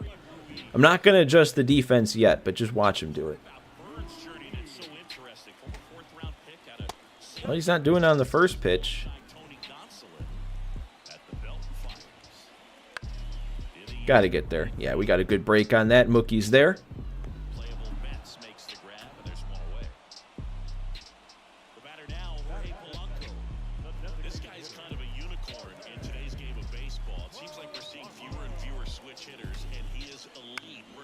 Okay, Mookie's going to get another one. A lot of action in right. You really wish they put injuries in Diamond Dynasty. That way durability would actually be used. I'm good without there being injuries. I'm good without needing to worry about that. You know, it's a... I've always thought, you know, it's a fictional mode where you can bring in, you know, Babe Ruth to face John Smoltz. I don't know why that's the name that came to mind, but... It's not realistic to begin with, so I feel like you don't need to add the realism of injury. Because I feel like you'd get a lot of people angry if you had somebody, you know, pay a couple 100,000 stubs for a new card and then just randomly they got hurt for 15 games in the first game you went to use them.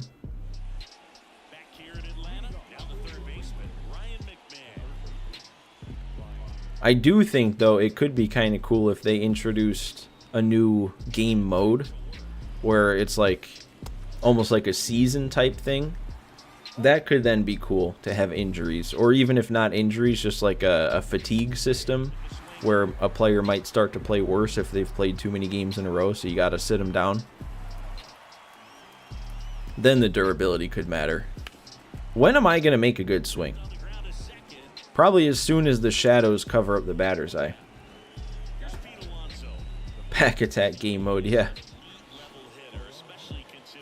I mean, I have kind of thought if there was no microtransactions, like, at all, if that was just not in the game, it could be kind of a fun dynamic for a game mode. Maybe not like Diamond Dynasty, but maybe just like a completely different game.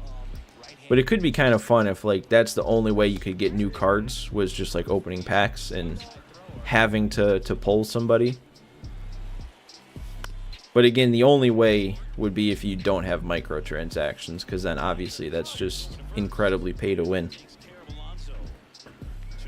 Yeah, I think at this point I'm pretty much just waiting on that shadow to cover things up back there, because I am not adjusting. That is one time through our 5 new cards, and I think I have a couple strikeouts and a couple weak grounders.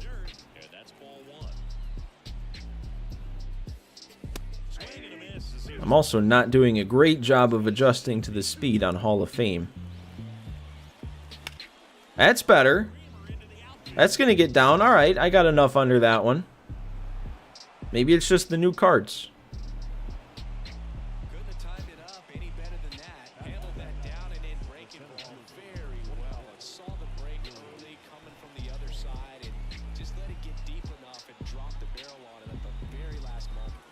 And now, Willie Mays. Outside low, ball one. Didn't chase that time. Oh, no. I thought I was going to be ready to be on that, but that was not good. I mean, at least we did something. At least we got a little bit of progress by actually making a good swing and getting a hit. I don't know, though. I hope before this year's over, we get that, like, insanely juiced Willie Mays card. Because it's been a couple of years since they've given us that. Even that 99 that I was just using there, I feel like isn't as juiced as a Willie Mays card could get. Like, if you guys remember, the MLB 22 Mickey Mantle was literally 125 everything at the plate. I feel like you could do pretty much the same thing with Willie Mays. Made a good pitch on that last one, up and in on a 2-0. Yeah, that's why I said I was thinking I was going to be ready if he went to that, and then I just was still behind it.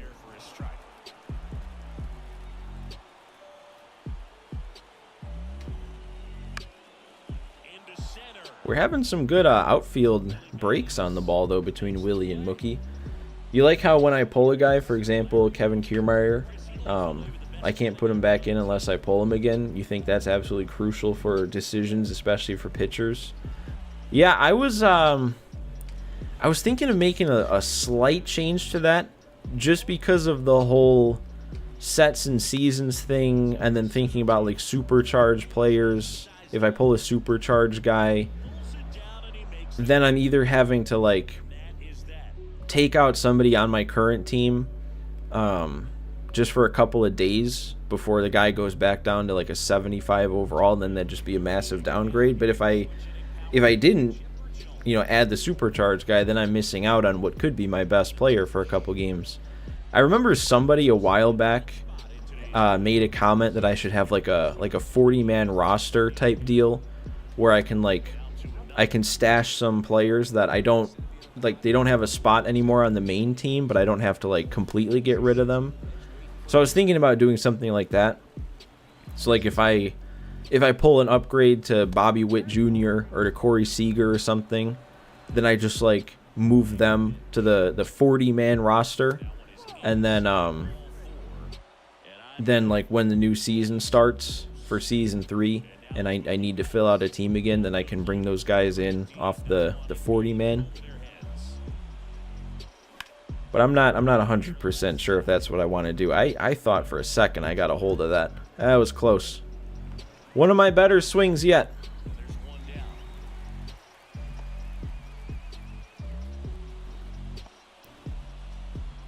Here's the former MVP, Jose Altuve.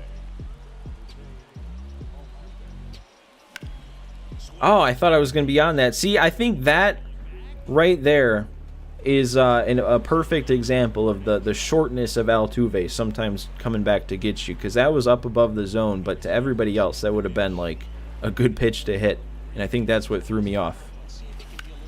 Yelich, is that going to get down?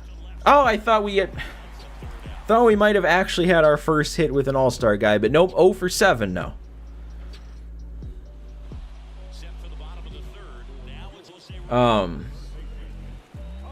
You like the 40-man idea? How would I show who's on each episode? I'm not quite sure if I understand what you're asking.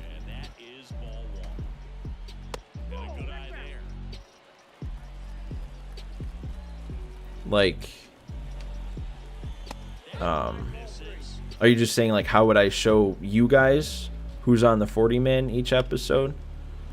Because I think either I could just like quickly say, okay, we got rid of Corey Seager, but he's on the 40-man, and then I just kind of quick, show that.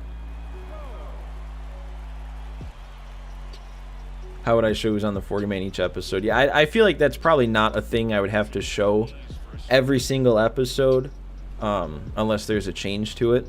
Like I said, if I pull a new card and move someone down to the 40-man, then I could just quick say, you know, we got rid of Seager, but he's still on the 40-man, so we could bring him back type deal.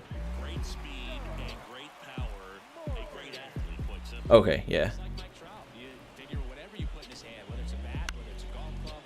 Burns is doing good on the mound. A lot of weak contact. That's what I like to see. He didn't have the highest strikeouts per 9 rating, so you know we're not going to get a ton of swing and misses, but this is a good alternative. Can I see the ball yet? Oh, there's like a secondary sunlight now. That's better, though, at least for now, until that moves up right in my line of sight again. Wait, nope, I'm under it. Oh, that was close. That was close. I feel like I'm very close to being on some of these pitches. We are getting to that 4th inning. That's around the time when I actually start hitting.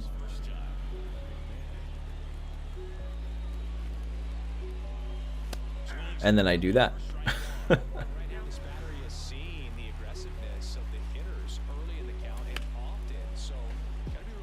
What stadium is this? I think it's just current Braves, Truist Park, right? Toxic would know. One out, base is empty.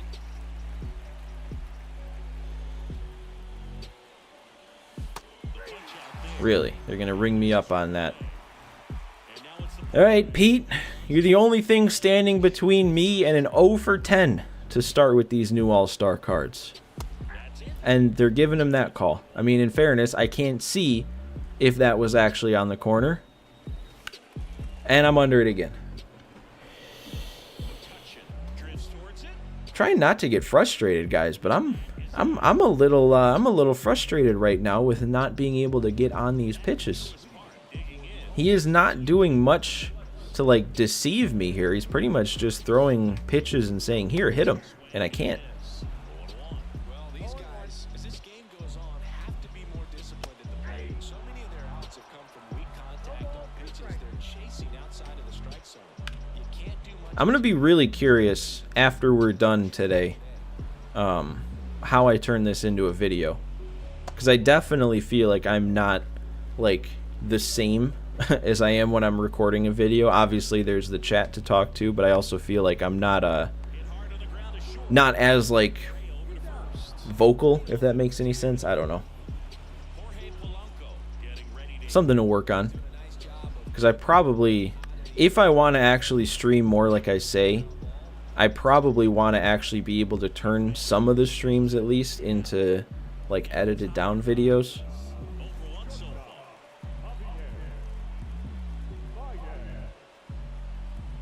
Got to use the sun to my advantage. I mean, I guess that is the thing. Both of us have to deal with it. We both got righties we're facing. So maybe I shouldn't read too much into Burns' performance yet. You know, this guy could just be having the same troubles that I'm having.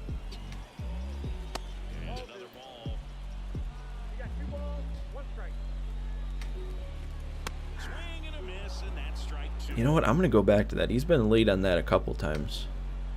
And there we go. All right. Is that only the first strikeout so far for Burns?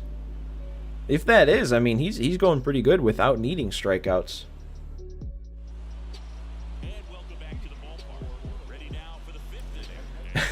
Just talk about the time I faced the Unit 8. I wish I remembered... You know what? No, I was going to say I wish I remembered usernames more, but that's not true. I wish they gave you the opportunity to, like, search your game history by username, because I'd love to be able to like go back and see if I've played the same people multiple times, and like if I did, how did I do game to game? Because like I'm never gonna remember just some random username, you know, a couple months later and be like, oh, I faced that guy in a BR game back in April. But it would be kind of cool if you could just happen to look. You finished Toxic? You're 100% then? Baez struck out the last time up. Okay. Oh, yeah, it was that curveball, right? I mean, it should have been. It was Baez. No, I was on that one. I don't know if I buy that. I don't know if I buy that. I did not feel like I was under that one. I'm having way too many good swings over the last couple innings, or good timing swings at least, on that sinker to not have anything done. Okay, I'll take it. If we gotta get a hit on a weak swing like that, I'll take it. There's a bit more. You're only up to 94. You were at 92 though. You've done all this work that only gets you to 94. That's fine. I'd rather do that than make contact.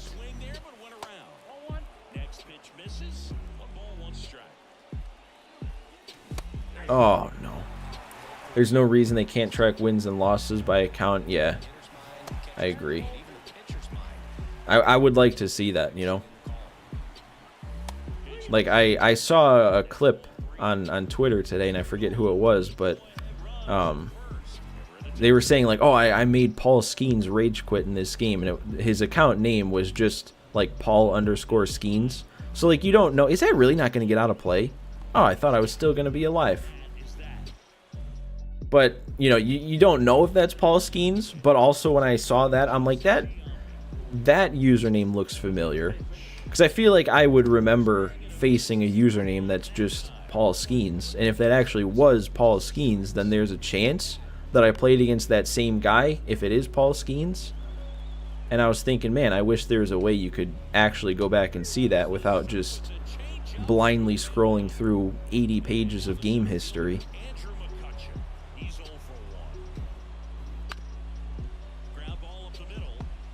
Are we going to get that Correa? No? Okay, I actually kind of thought that's a play Correa would make. Strong arm, gold fielding. I thought he would have had that. And that ruins the no-hitter, doesn't it?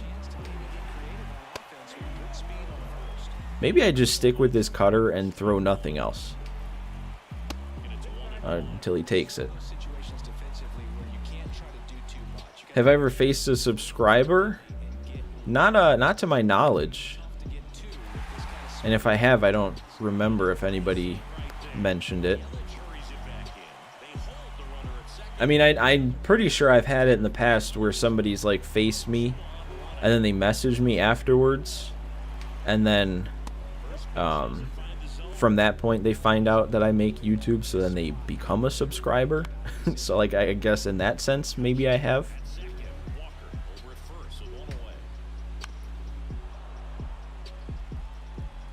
Okay, it's been a while since I've thrown this. Need a big pitch here. No, we needed that to be a swing and a miss.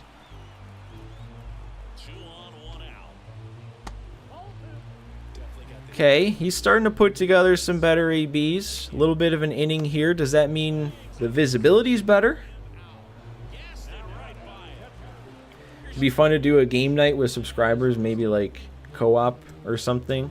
I agree, that could be fun. I don't exactly know how to go about doing it yet. I don't know. There's a lot of different things streaming wise that I don't really know how to like set up and coordinate.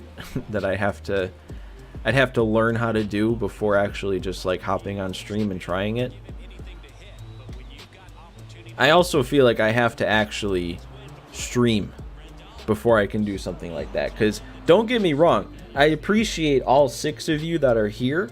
But I feel like for something like that, I mean, I know you can only have, what, 2 teammates, but I feel like the most fun way to do it would be like to have a rotation of people, you know, playing, and then a new group comes in and plays.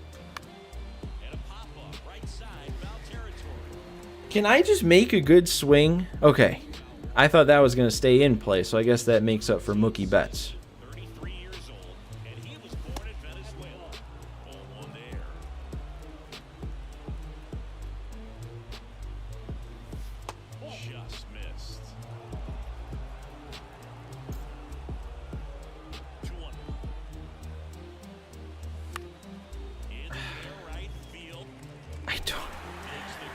I did not realize that Clark Schmidt had this kind of sinker that was going to give me this much trouble. Does it have outlier? It doesn't even have outlier, and it's getting up there.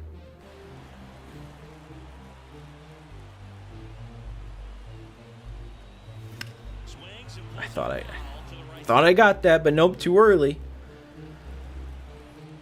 One down, base is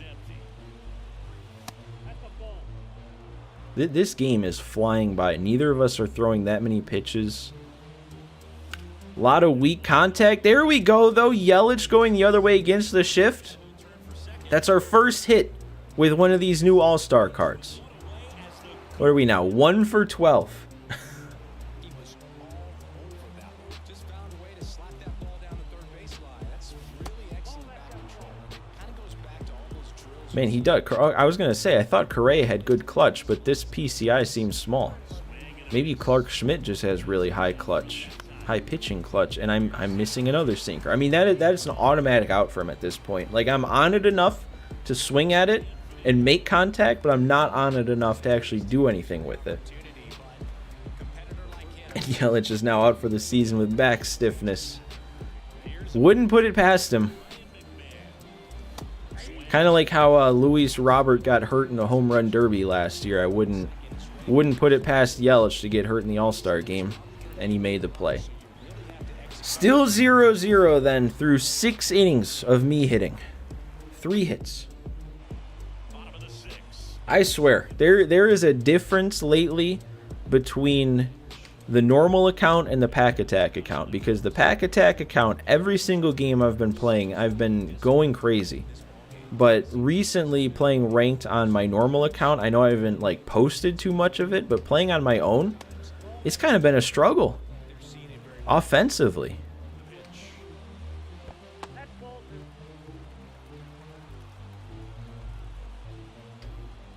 That's a pitch there. That is a spot from Corbin Burns. Up to 6 punch-outs. Based off his logo, he's high, so got to throw the high heat. Or would that just help him? Would that just match it?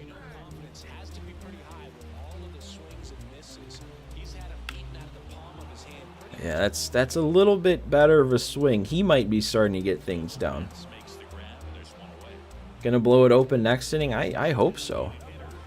Although we don't have many of our All-Stars left, right? It's just Pete. And then it's on to the guys that aren't, you know, they're not supposed to be the ones with the spotlight today.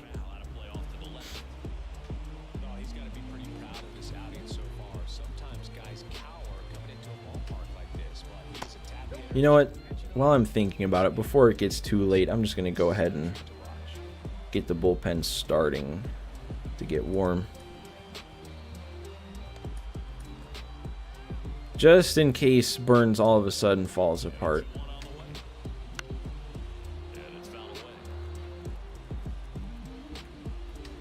Ah, if I hit that spot, I think I get him. Let's go the other way then. Let's go backdoor cutter. We hit that spot. There we go. I mean, Corbin Burns is keeping me in this game. I'm still due for that 500-foot home run, right? Who made the All-Star game for the White Sox? Crochet. Garrett Crochet. He's the only one. For the Cubs, I'm thinking Shota was the only one. But I guess I don't know that for sure. I don't know if they had a second All-Star.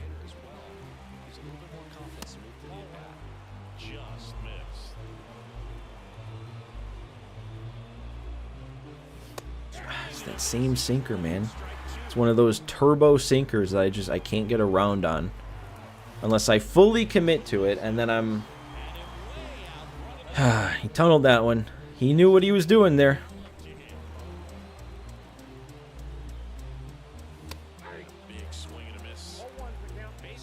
There's no way I was late on that. Huh?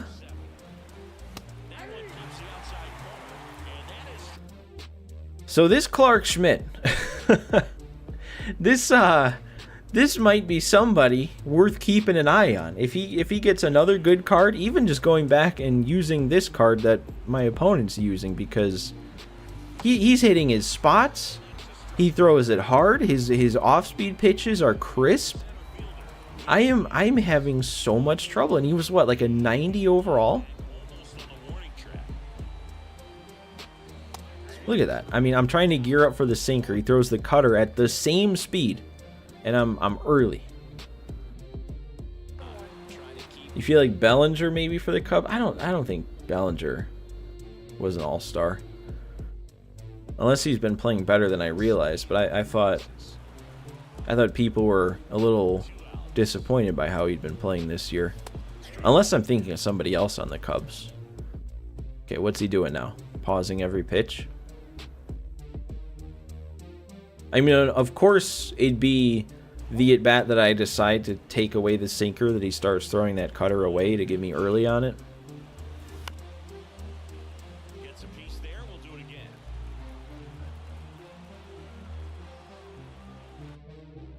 What are we doing? Why is he pausing like 4 times in the same at-bat?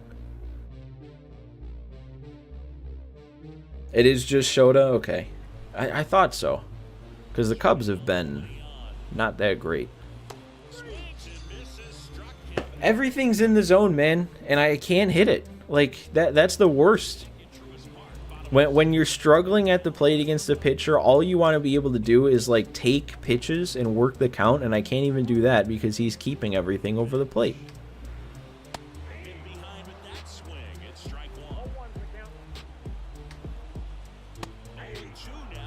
I mean, I was going to change it up, but he's been late on that twice. I'm just going to go to it a third time.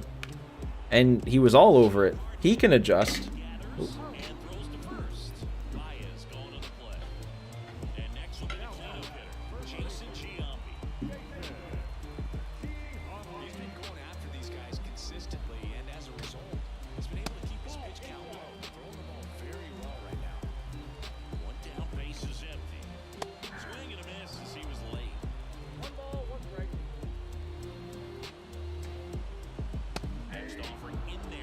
Man, I wonder, this guy is probably going to be down in the 600s, I bet.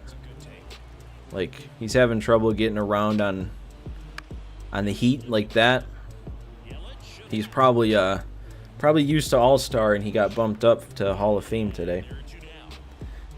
Bellinger isn't doing awful, batting .269 with 9 home runs in 312 at-bats. Yeah, it's not, I mean, that's, I feel like you want better from a guy that they paid a little bit.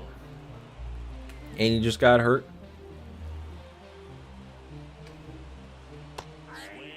You got your first paycheck, Toxic. Congrats. What are you gonna use it on? You got any plans?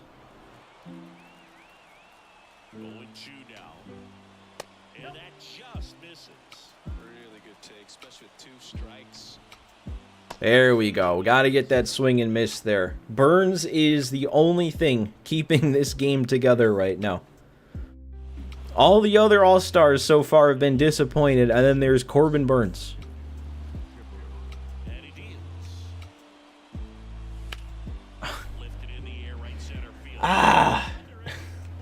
Even when I'm on it, I'm not on it enough. I'm so close. Patrick says fast cars and drugs, and then Toxic just comes in with the wholesome pay back your dad. I love it. Oh my god, the same thing! 2 pitches, 2 good timing swings, under it both times. He's gonna donate. No, don't, Toxic, I'm telling you right now, do not donate your first paycheck to me. Whatever you do.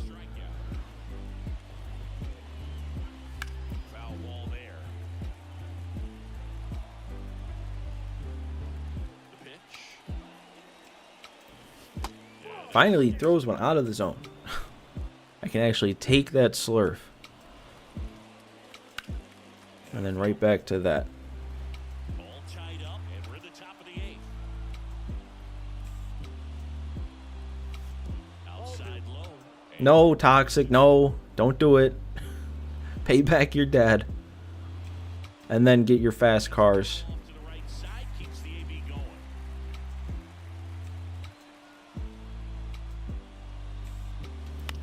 Please go out of play. Please don't stay in play.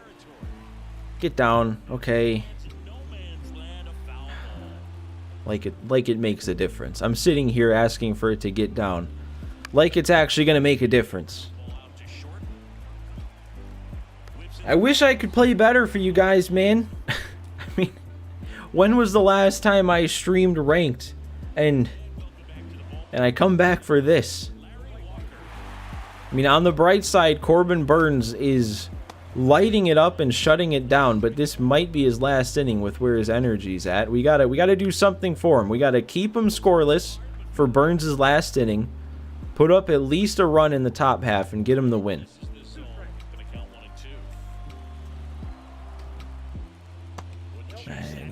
And he's being a little patient now. Is kind of worrying. Or okay, never mind. Never mind. We can just mow through him with that. Just building the drama. Yeah, that's all I'm doing. That's all I'm doing. I'm throwing this game on purpose to this point, just to build the suspense for the late innings here.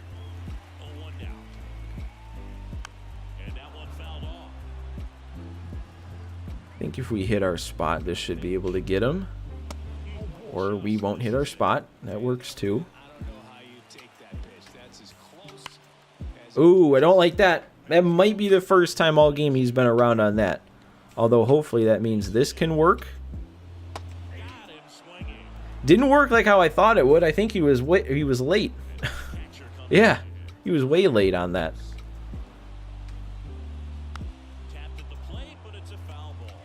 The walk on. A walk on win.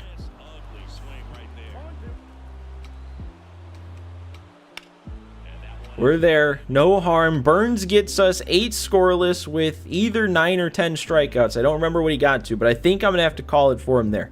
He was well down into the yellow by that point. So we need to get a run. We've got, what, 2 through 5 of all-star cards. One of them just needs to get a hold of one. Let's get on the board. Let's get Burns this win. He's going to a new arm. Man, and Chapman is a little bit tougher for me to hit this year. All in the past. I've never really been someone who struggles against Chapman, but they changed his motion a little bit this year, and it changed everything. Okay, they let me check. I didn't think they would. Oh, Yelich, stay fair. Stay fair for me, ball. That is going to stay fair. Yelich does it. He's the only one. He's the only one. And I almost didn't take him. He's got the double and now the home run to put us on the board. Someone will win this game. Oh, he quit? What are we doing? That is...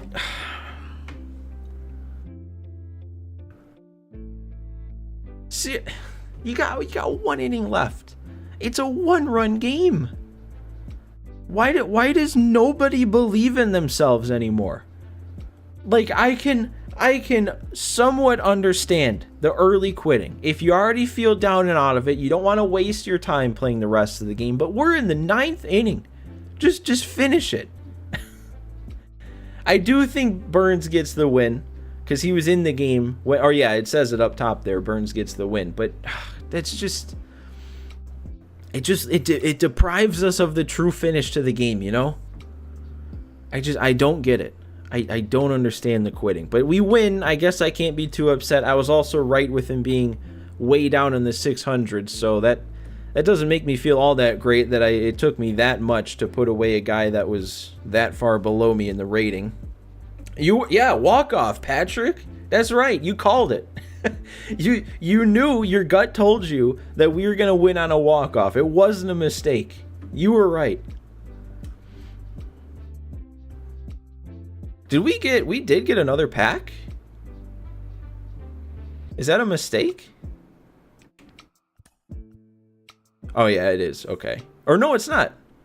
Oh, it showed me 32% on the other screen. How did we get so much? Where did this come from? Oh, you know what? We probably got both of those. That's 20K. And then... Or no, that's co-op. Never mind. So we got that. We got that. So that's 20K. And we got that. So that's 30. And then, yeah. That. Okay. It is double XP. But that doesn't factor into the team affinity, guys. But this is good. Because then we can open up this other pack that we just got here, and I think there was another pitcher in this one, right? Yeah, Tanner Houck. Okay.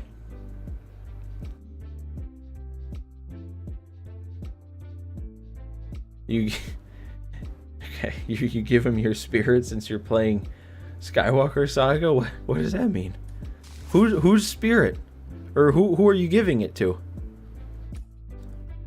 All right, Tanner Houck though. I'm excited for that because I've had some good outings with Tanner Houck in this game, and we get to have a second game with another one of these All-Star cards, which will be nice. So we get another chance here. Hopefully some better gameplay.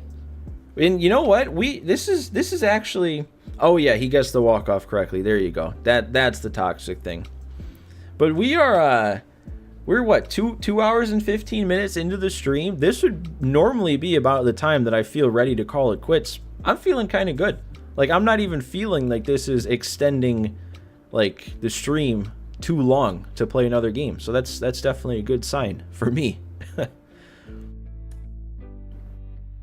Hopefully we're at home though, because then at least I know I'll be able to see the ball. Yeah, we'll stick playing night games. We've been playing day games at Pack Attack Park, actually in Pack Attack, so we'll play at night here. I love that, man. I love that, Patrick, that you accidentally predicted the walk-off, and then it still happened. We got a road walk-off victory.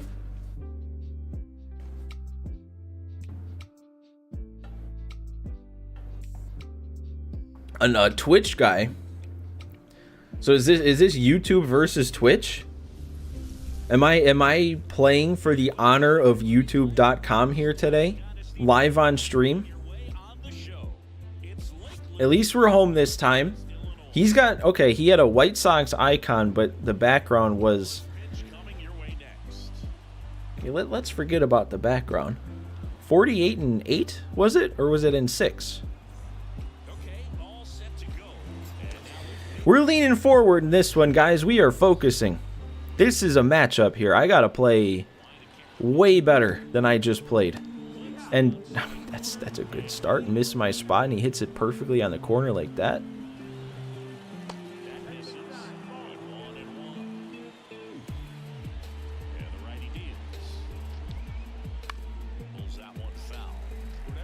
This is gonna have to be such a different game from last game. If this dude... Is Mays going to get there? Oh, I had to try. It was getting to the wall anyway, even if I didn't dive. Hopefully that didn't give him an extra base.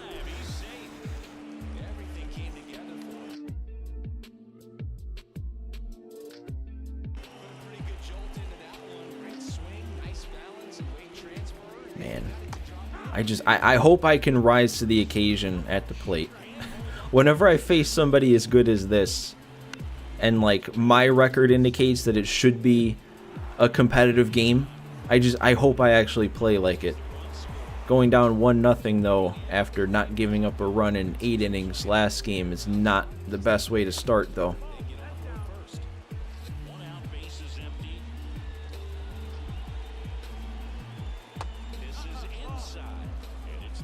Yeah, this is different. It is very different. We got like the lower end of our rating window search in the last game, and this one's probably the upper end. This dude's probably like 790s or something.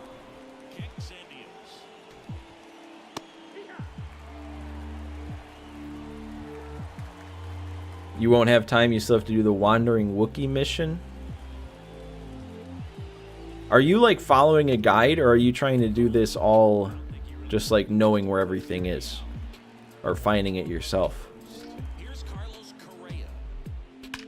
Oh my god. That's going down 3-0 with 1 out. That was a swing. That's what I want to do with Correa. I mean, if I can hit like I've been hitting in Pack Attack, this is not that big of a deal. We're fine.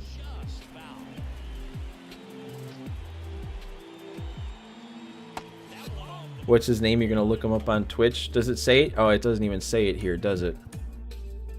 Oh, wait, it did there.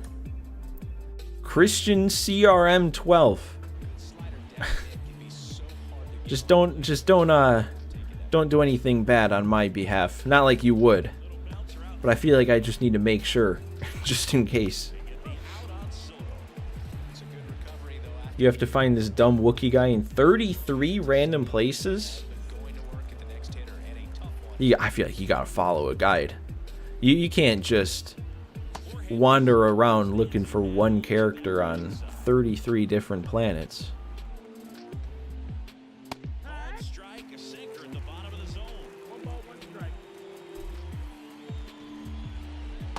Okay, we need more pitches like that.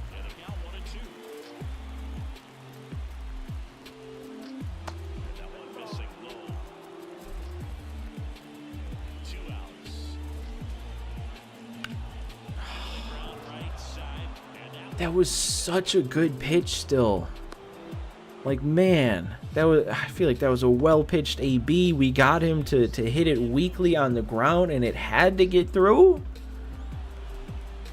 I feel like that's just one of those things in this game. Like, when somebody starts off like this guy has started off, that's when they then start rewarding him for the littler things.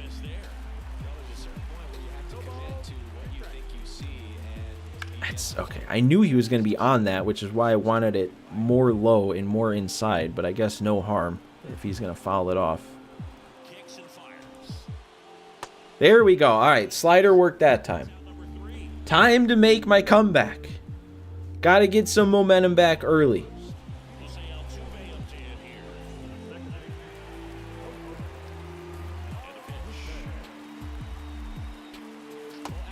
Okay, I like that. I like that I took that.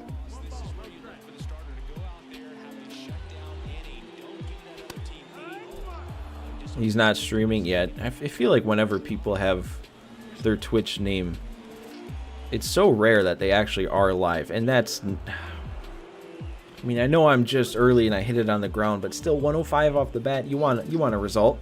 It's okay. We got Yelich.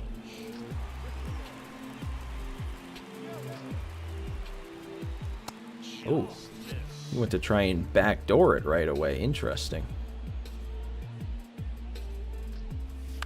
That's what I was expecting. I wish I would be able to lay off of that, though. Recognize that it's that far inside. JGP's back. Hopefully I can make a comeback for you then. We're facing a Twitch streamer that was like 48-6.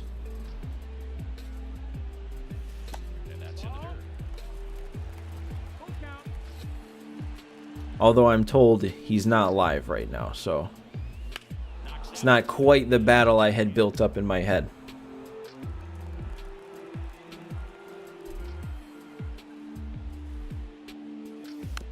Oh. 10 pitches in the second at bat. Okay, yeah, I'll take my call there. You have a baby girl now. Congrats. I remember you talking about that the first time I saw you in here, Ashley, that you said you were almost a father. So congrats. You're wondering when the next March to October is out? You mean the next stream or the next White Sox episode? Because the next stream, I don't know. We are getting lucky here. I got the call on the 3-2 count. Now that's getting down the line. We got to do something. Hi, Stanley. Or should I say hi, new here. You're right, Dylan. Maybe I should have stolen. I don't know. No. Okay, it's not going to get through. It won't be 2, though. I don't know, I'm always so hesitant to steal because it never works out for me. Obviously a guy who makes good contact, hits for average, but one of the things in today's game, the value in the fact that he hits both righties and lefties. 2 on, 2 outs. I love how much you enjoy Pack Attack, Dylan. That actually, I mean, you saw it put a smile on my face. No! Don't chase that. I put a good swing on it. I was ready for it, but just don't chase it. Stream and video, you're currently watching the 22 White Sox. Okay. Yeah, I mean, I guess it didn't really matter which one it ended up being that you were asking about, because the answer for both is kind of just, I don't know. When it comes to streaming, with just how inconsistent I've been actually going live, I don't ever really want to commit to saying when I'm going to do something on stream, because I don't know any given day if I'll be, feeling up to it or not. But hopefully it's sooner rather than later, especially because I want to be streaming college football at some point. So I'd like to stream a little bit more in the lead up to that, just so I'm a little bit more used to streaming again by the time we get there. So probably, more than likely, the next time you see me live, it'll be with the Cubs March to October. And then as far as the next episode of the White Sox, I just don't know. I haven't recorded it yet. It'll be the World Series, but I gotta play the whole thing and then edit the whole thing. So at the very least, it'd probably be like at the very least, it'd probably be like 2 days from now, but it definitely could be longer.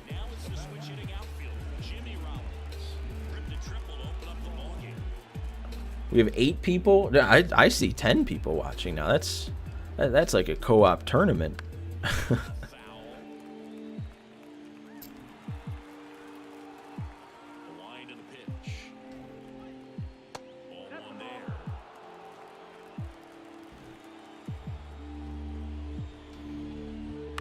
There we go. That's a good pitch to get him swinging at. Much better second inning. Houck settled in a bit more. We got some weak contact.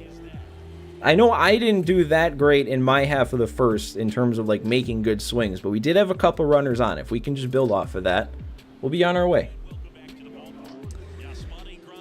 Am I full-time YouTuber, or is this just a hobby? I mean, it's definitely not like full-time job, but I'm also not doing anything else. So like it's kind of full-time, but it probably shouldn't be.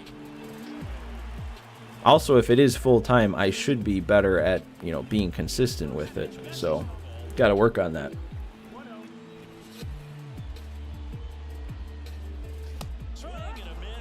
I don't know, Dylan. I don't know if I'm ready to commit to that. Because also, next Sunday, that would be college football time, right? That'll be out by then? Final annoying? No, nothing's annoying. Don't... Any question, well, I shouldn't say any questions appreciated, but I think you guys would understand what questions, just in general, wouldn't be appreciated. But if you're asking something like, have I played Road to the Show, that's never going to be an annoying question. But to answer that, I have tried to do a Road to the Show in the past, like on video, but that was way back when I was not at all good at making content. So it didn't go very far. So, not really, I guess would be my answer. I've never really like committed to a Road to the Show, and I don't know. That's been one of those modes that they hadn't updated for a while, so I just kind of gave up on it, and I didn't even play it myself for a while. I know it's a little different this year, but I still haven't looked into it. I still haven't gone into the mode for myself. Why do you wanna co-op stream so bad, Dylan? All we'll probably end up doing is playing 3 innings and then freezing, because that's the co-op experience on MLB The Show.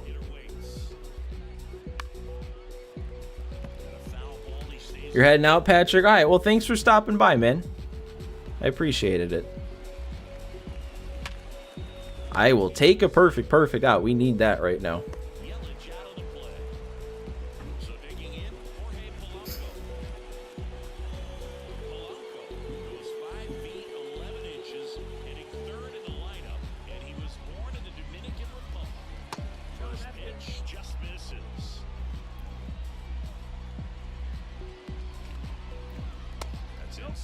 To account to a guy with this much pop at the dish, better expect him to be Okay. Okay. I didn't like the pitch. I thought he was going to do more with it. I don't know, Dylan. We'll get there one day, I'm sure. Like, that's one of those things. Like, just, you know, whether it's co-op or 1v1 or something. That is one of those things that I've thought about would be fun to do on stream. But I feel like when I think about what I want to do on stream, like, and I think about the list in my head, that's a little bit lower down on the list. So, like, I still just got to work on streaming consistently in general, and then once I get that down, if I get that down, you know, and then we're looking for things to actually stream every day or every other day, however often it is. That would then be when I'd be able to you know, do some streams like that, you know, get some 1v1 games going, get some viewer game type things going.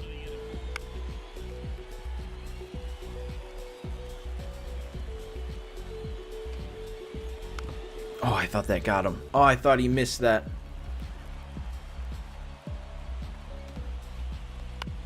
Okay.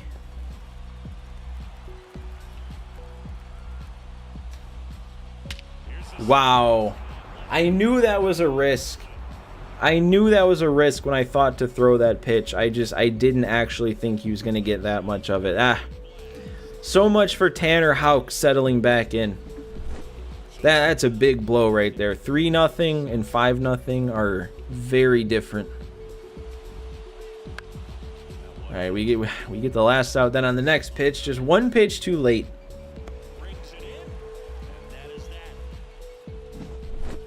I need to do something. I can't get shut out. I can't get destroyed in this game. I gotta put something together.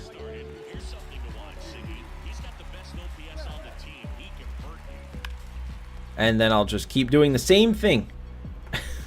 Hit it relatively hard, but get on top of it and hit it right to somebody. I need a perfect swing that I can feel good about.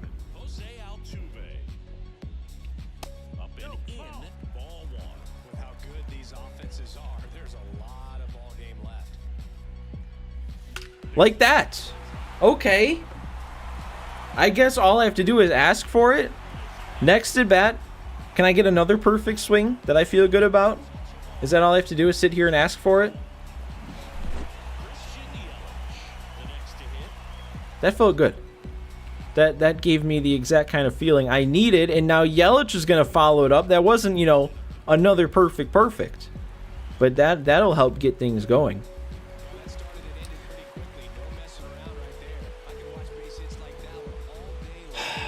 I thought for a second, Dylan, that you were right and he actually did quit. But this message means it was me. Am I still live? Are you still able to see me? Because that was me. That was me disconnecting from online there. That sucks. That has not happened in a very long time.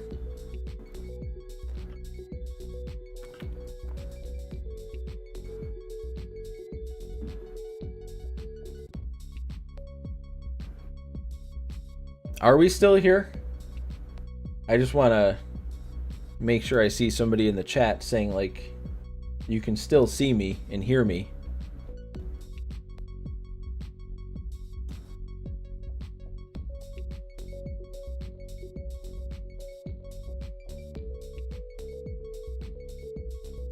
Yeah, you're still there? Okay, well, maybe it was an MLB The Show thing and not a My Internet thing. Yep, and that's a loss. I mean, you can tell when it says you've been disconnected, that means you lose. And when it says, or I don't even know, I don't even remember what the message says when they disconnect, but I didn't quit. I didn't want to quit. I was just finally getting things going, and then the internet craps out on me, or whatever happened. I don't even know who to blame that on. And now we don't have a pitcher again. Well, I don't know. Should we play another one, or is that kind of a sign from the universe to go ahead and wrap it up? Maybe what kind of event is going on right now? Maybe I'll hop into an event game instead of committing to another Another full game. It does have all the All-Star Series stuff. Should I play an event game? What do you guys think? Another ranked game or an event game? And then get out of here. Because we can put all these new players on the team again. And then we'll actually have, I mean, these energies aren't right. We would actually have pitchers to use. Dylan wants to see ranked. All right, I'll do it. I'll do it. You were asking for a co-op viewer stream and I couldn't deliver. And I might not deliver. So I may as well do what you ask here and play another game of ranked. I feel like I need to also. I need to redeem myself. And of course, we dropped down to a 699. We couldn't just stay at a 700? Really? I just don't know who. I guess it doesn't matter who I use on the mound. It doesn't have to be one of the new All-Stars.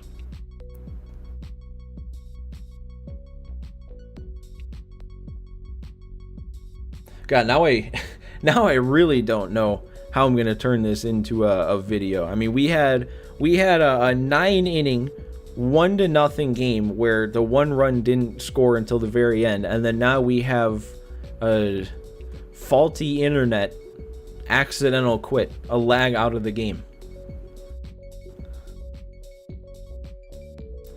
Skeens? I don't even know how you get that Skeens. It's probably in some kind of collection that I don't nearly have enough players to collect.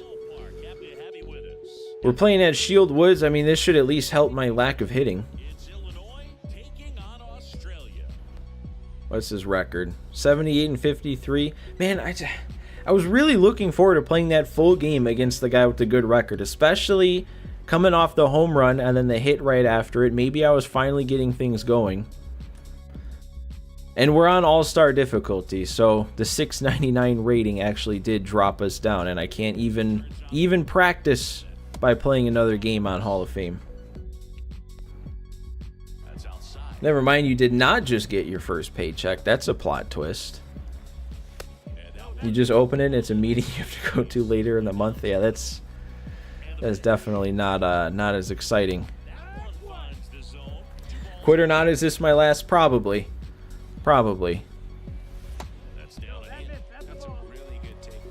Yeah, I really had no plan coming into this stream today. That's a good look.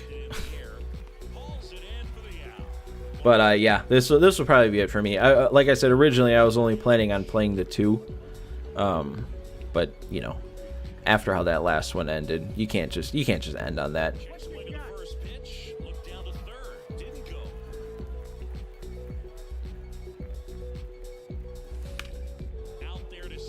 That was close. That Shield Woods on All-Star, and that's not a good enough swing. I don't know.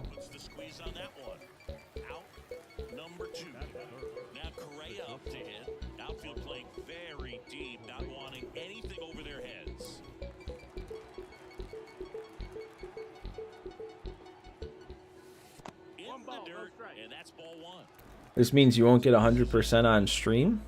I mean, what if the game goes full, though? What if we go full 9?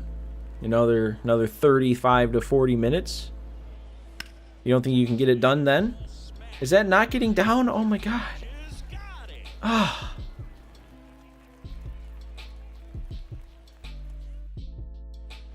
I mean, we got a full game to play Toxic.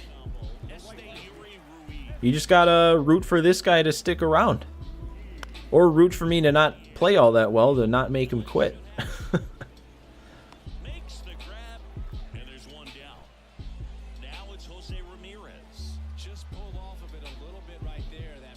A deal? I'm afraid. I'm afraid of making a deal. What's this deal?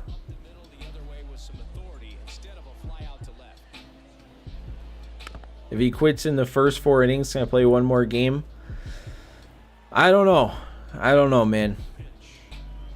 We'll see. We'll see how we're feeling. If we end on like a really good note, then probably not. But if it's kind of a pathetic little quit, then maybe I'll consider hopping on another one. In the air, fairly deep to right field. And that is the third out of the inning. Alright, I want to do something with Ryan McMahon. I was so excited when I saw how good his card was. Because he's had one of my favorite swings in this game. And did we just see it? Did we just see it? We did get around on it? Okay, well, again, all I have to do is ask for it, and we see it immediately. Actually getting around on the sinker up and in, and I mean, that was all-star difficulty all the way. If that was Hall of Fame difficulty, 97 miles per hour, I'm not quite around on that.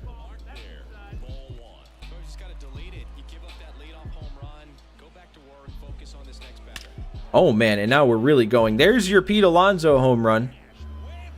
Not quite 500 feet, but there he is. Am I able to run through all my pack attack stats on stream? Just want to see the average ERA and stuff. I guess that could be something we do if this game ends early. I could hop over to that account.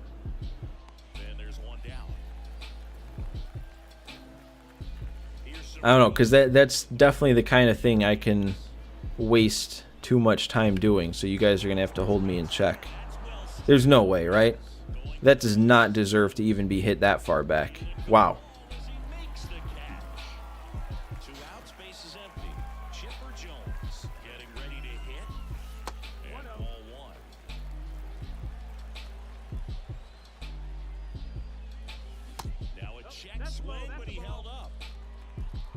You will not be holding me in check. Fair enough. I guess you did ask for it, so the last thing you want is for me to cut it short, right?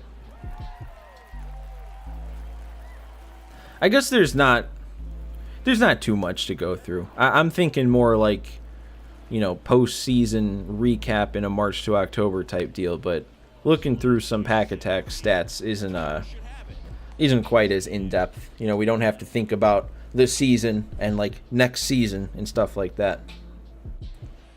And welcome back to the ballpark. Bottom of the second, and now it's the switch hitter, Carlos Santana.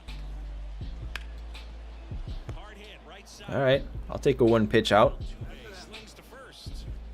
I'm still so upset about me lagging out of that last game. Like, I know I'm down a bunch, but it's more just about the fact that it happened. Like back probably around MLB 20-ish, whatever.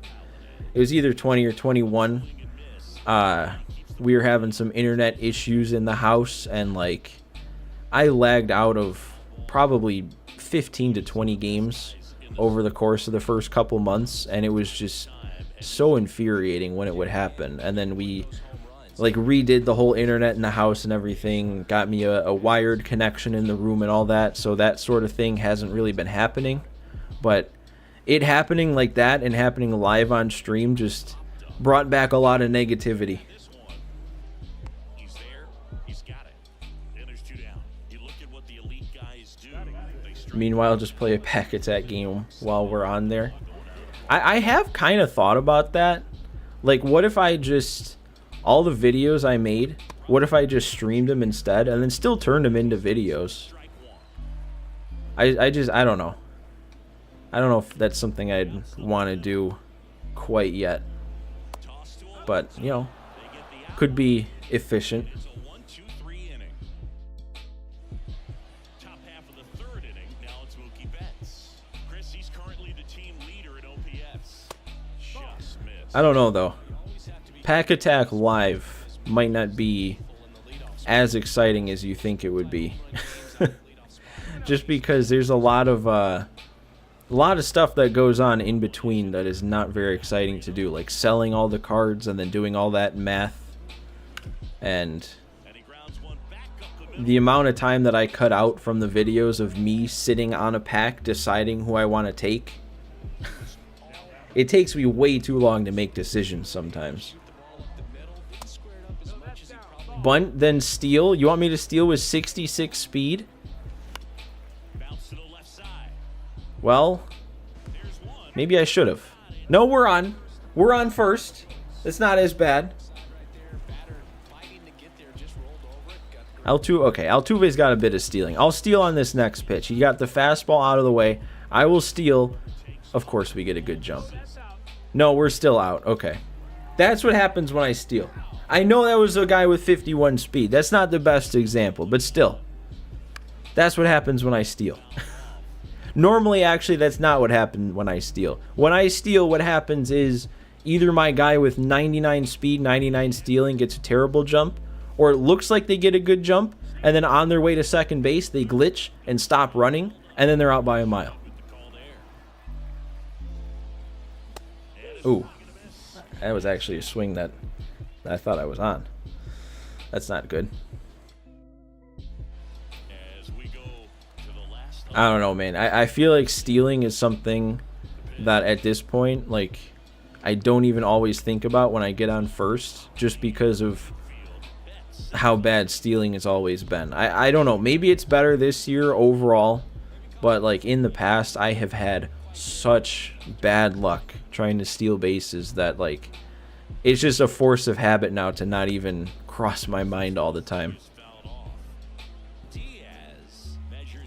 Like, I think when we'll verify once we get over there if we do, but I'm pretty sure in all the pack attack games so far, Bobby Witt Jr. is like 0 for 5 stealing bases, and this is a guy with 99 speed and what is it, like 92 stealing or something like that.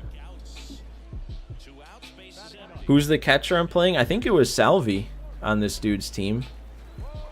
I'm assuming it'd be the new All-Star one that just came out today, so I don't know what kind of arm he has. But it is Salvador Perez, if that gives you any indication.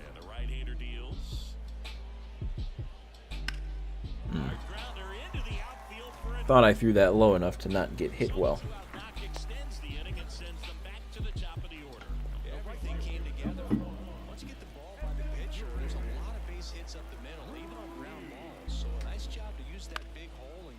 All right, we'll take it. Correa will get it there in time, right? Yep. Oh, and there he's gone. There. Well, there's our message then. There's our message. That's what it looks like different when it's them quitting on their end, when it's not an actual quit and it's a dashboard. Unbelievable. 3 games, 3 early exits. But you know that's playing ranked seasons on MLB The Show. If it's a live series, steal every pitch. If not, only is that really a thing? Is there like a difference there, or is it just the fact that live series catchers in general have less good arms? Yeah, I don't remember agreeing to the deal, Toxic, but I do think heading over to the Pack Attack account is a better alternative than hopping into another game. But now you've got me curious to see what Salvi's arm was real quick.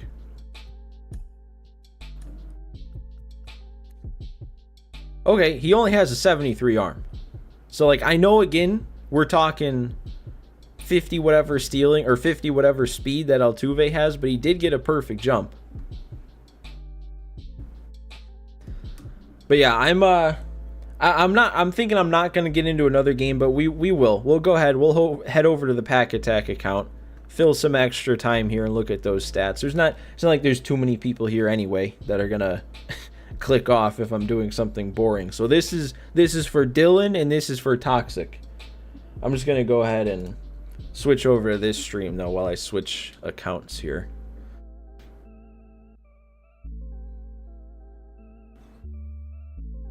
He's like his live series then? What just happened? Did you guys see that? The wavy background just kind of went crazy?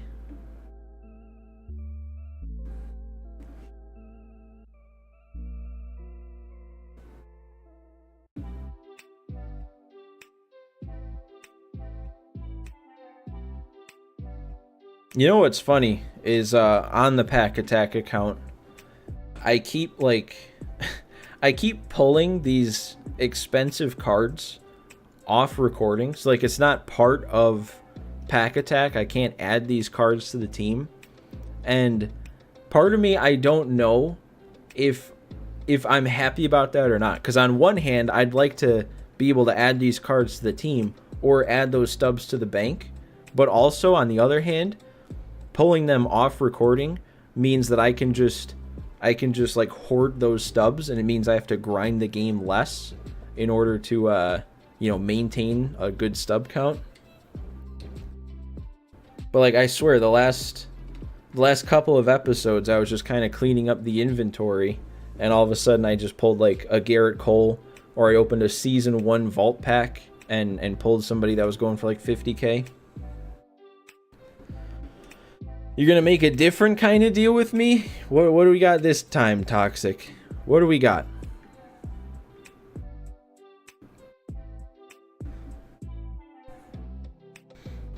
Alright, we are here.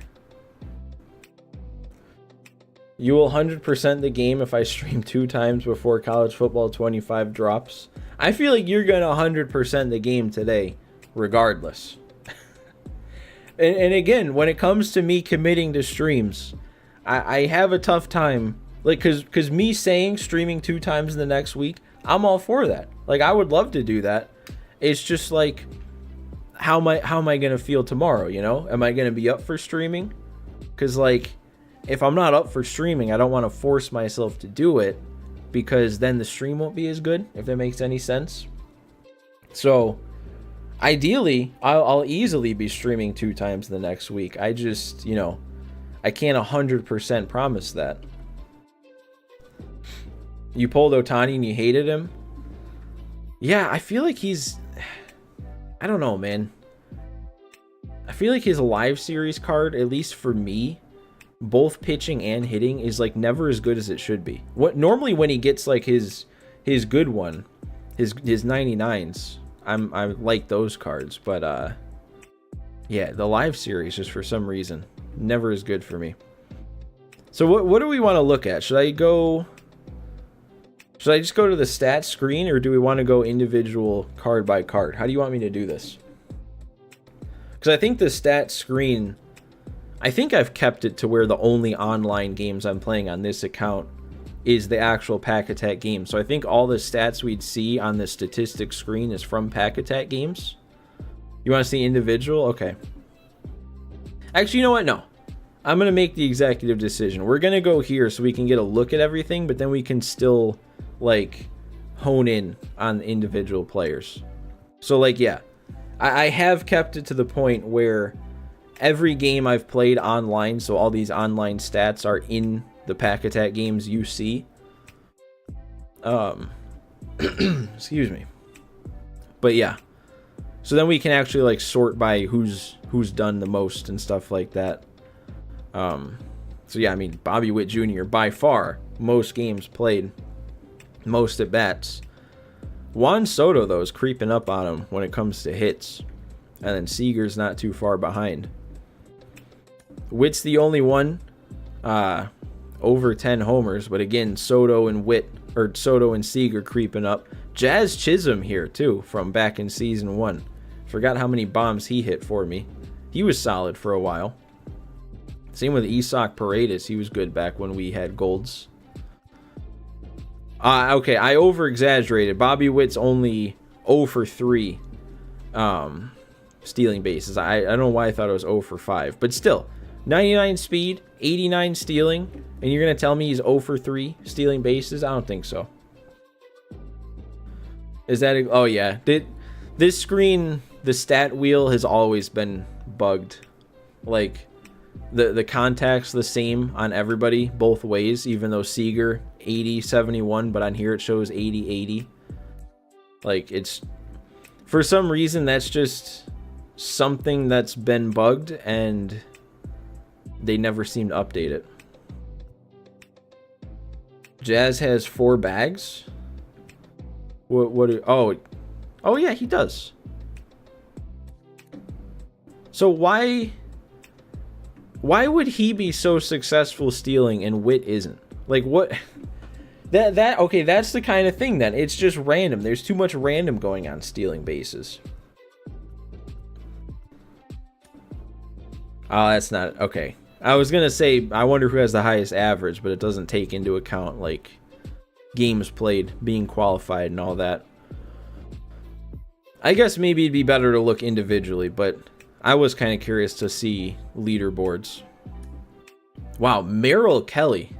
Most innings pitched still. I never would have thought. Oh yeah, you're right. I should go back to averages because I sorted instead of looking at the guys who actually have done things. We will sort by plate appearances and then go to average here. So dude, look at Soto. Look at how good Juan Soto's been. He is going to clog things up because he's stuck at DH. I don't want to put him in the field, but I'm also not going to want to take him out of the lineup with how good he's doing. But, like, we know we're going to get cards better than him that I probably should replace him with. It's just, how do you replace those numbers? Look at Dalton rushing up here, too, from back in Season 1.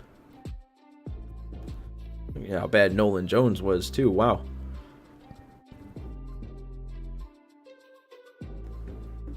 OPS near 1,400 is crazy. Yeah, it is. I mean, he's been, especially lately, he's been going crazy. He's got a 2153 on his parallel, so he's parallel 3. I think it was it just last episode we got him there? Or was it the one before?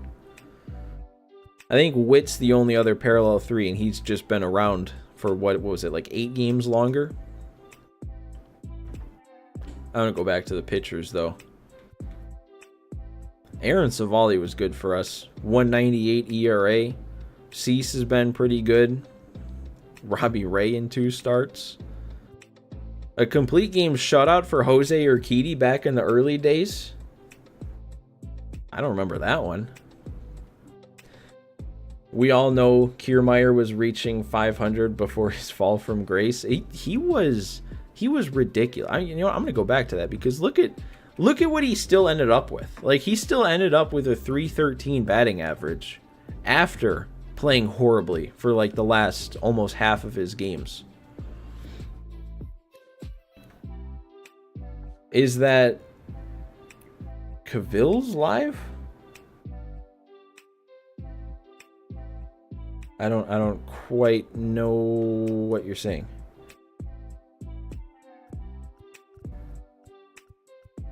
Oh, Castillo? Oh, Savali. Okay. Yeah, that was back at his live series cards. That was early on in the Pack Attack experience this year.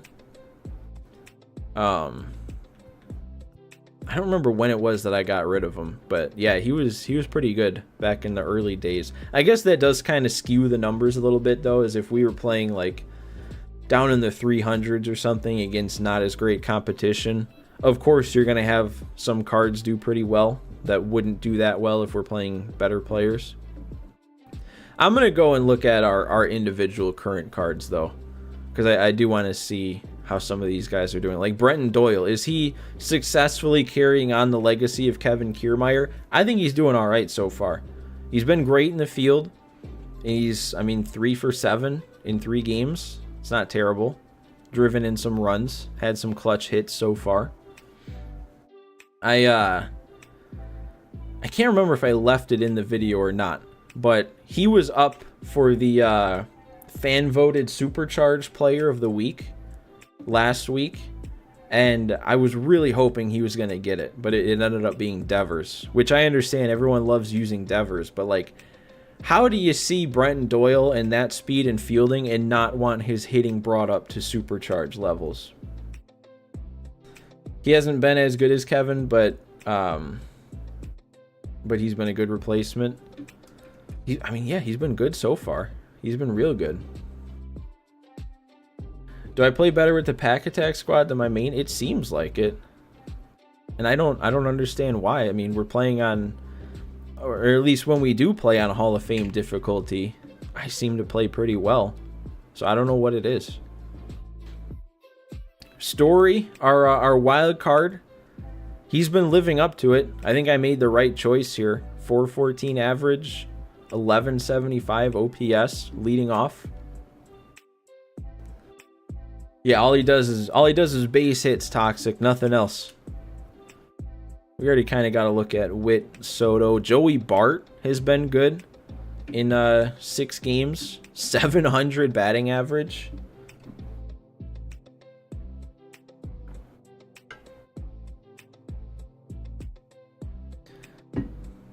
Yeah, Brenton Doyle, like I said, nothing but base hits, nothing but singles. See, this is another guy though, like Soto, just not quite as good yet, just because he hasn't played as much. But like, I know there's going to be catchers that are a higher rating and better attributes than Joey Bart is that I'm going to want to add as a replacement. But with how good I've been with Joey Bart, it's like, am I going to be able to commit to that? Brenton Doyle as if Kevin Kiermaier was a catcher? Okay. Santander, he's been good. 500 batting average with a 467 on base. So he must have had a sac fly in there. Hit for some power. He had a really good start to the team when we brought him in. Who's on the bench? We've got Ellie for speed. We've got Edmundo Sosa to face the lefties. We've got Naylor to face the righties. And then Bellinger, just kind of an extra guy. Diamond that I didn't want to get rid of. Good clutch. He could kind of be like our clutch pinch hitter. My last stream, I came back in the 8th inning and had 2 quits in the last Pack Attack episode. Well, then this stream, I had 2 quit wins. And then, I mean, technically, I had a quit loss, but I didn't mean to quit. I didn't try to. Gotta fit Belly in. Yeah, but I just, like, where, you know? I mean, we just got Ramon Laureano, so I feel like we got to give him more of a try, but he seems like a bit better of an all-around player. I'm liking Santander, I'm liking Doyle. Murray's still pretty new, but I like the fact that he's a switch hitter. And don't forget that we have, you know, all this new, I guess there's not a ton new yet, but, you know, a bunch of new all-star content coming out. So we have this Home Run Derby pack now, but then after the real Home Run Derby, we're getting a pack. After the All-Star Game, we're getting a pack. After the draft, we're getting a pack. Ramon at catcher? Or are you saying center field? I mean, like, that's the thing, though, is I really value defense and speed in center field this year. Like, I think having somebody that's really good and can run balls down in center field is more important than having a really good bat, which is why I had Kiermaier around for so long. It just happened that Kiermaier was good with the bat too. So that's why I have Doyle. And if we move Laureano to center, you know, we drop down to 70 fielding, 79 speed. Reaction's still pretty good, but he's just not going to have the same range that Doyle has. And same thing with Bellinger if I just put Bellinger in center field, since that is his primary. 79 speed though, but that's not 97, you know? Like, when you think about a ball that gets hit in the gap and Doyle, like, just gets to, that's a double if Laureano's out there. I don't know. I know for a fact when we had Kiermaier in center, like, for as good as he did and as many runs as he contributed at the plate, he might have saved that same amount of runs by how good he was in center field. Even the routine looking plays from Kiermaier, those aren't outs from everybody. It was just the fact that he was able to get there.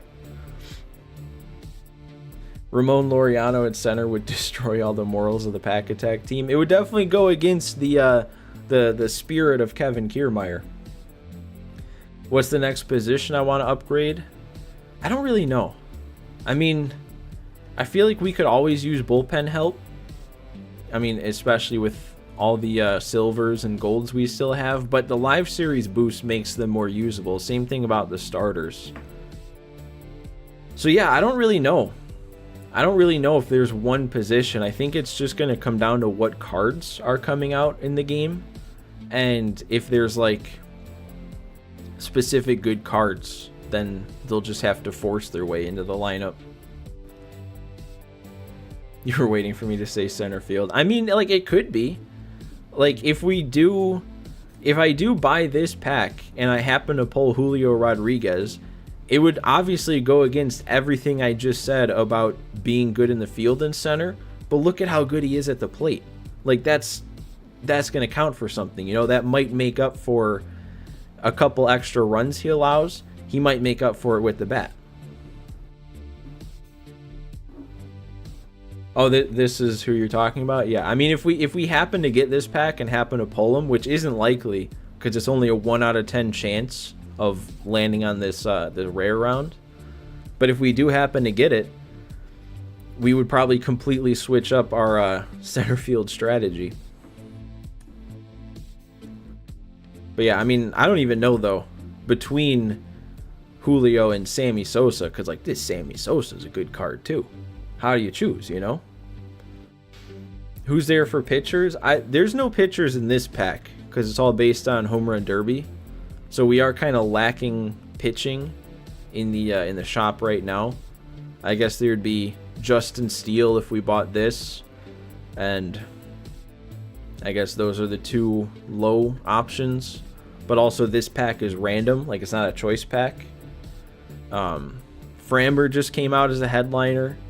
Nolan Ryan just came out as a chase pack guy, but again, those aren't guarantees. You don't buy those packs knowing that you're gonna get an upgrade. Whereas like if we bought this one, we know we're at least gonna get a choice between these three guys. So there's a little bit of control. So yeah, I don't know. I mean, I'm getting really antsy to spend all those stubs we've built up in the bank, but at the same time, I don't want to spend it just for the sake of spending it. Like, I'd love to be able to spend it on something that'd be really good for the team, you know? Yeah, Framber's a lefty. I think I'm about ready to call it quits though, guys. I feel my voice starting to go actually after 3 hours. So guess that's another thing I kind of have to work on if I want to build up the stream endurance. How much is the wheel? Have I thought about 2 different wheels? So yeah, I'll answer that real quick before we head out. But if you remember back to my first episode of season 2, I mentioned that I wanted to change how the wheel worked, and I think I'm going to stick with that plan.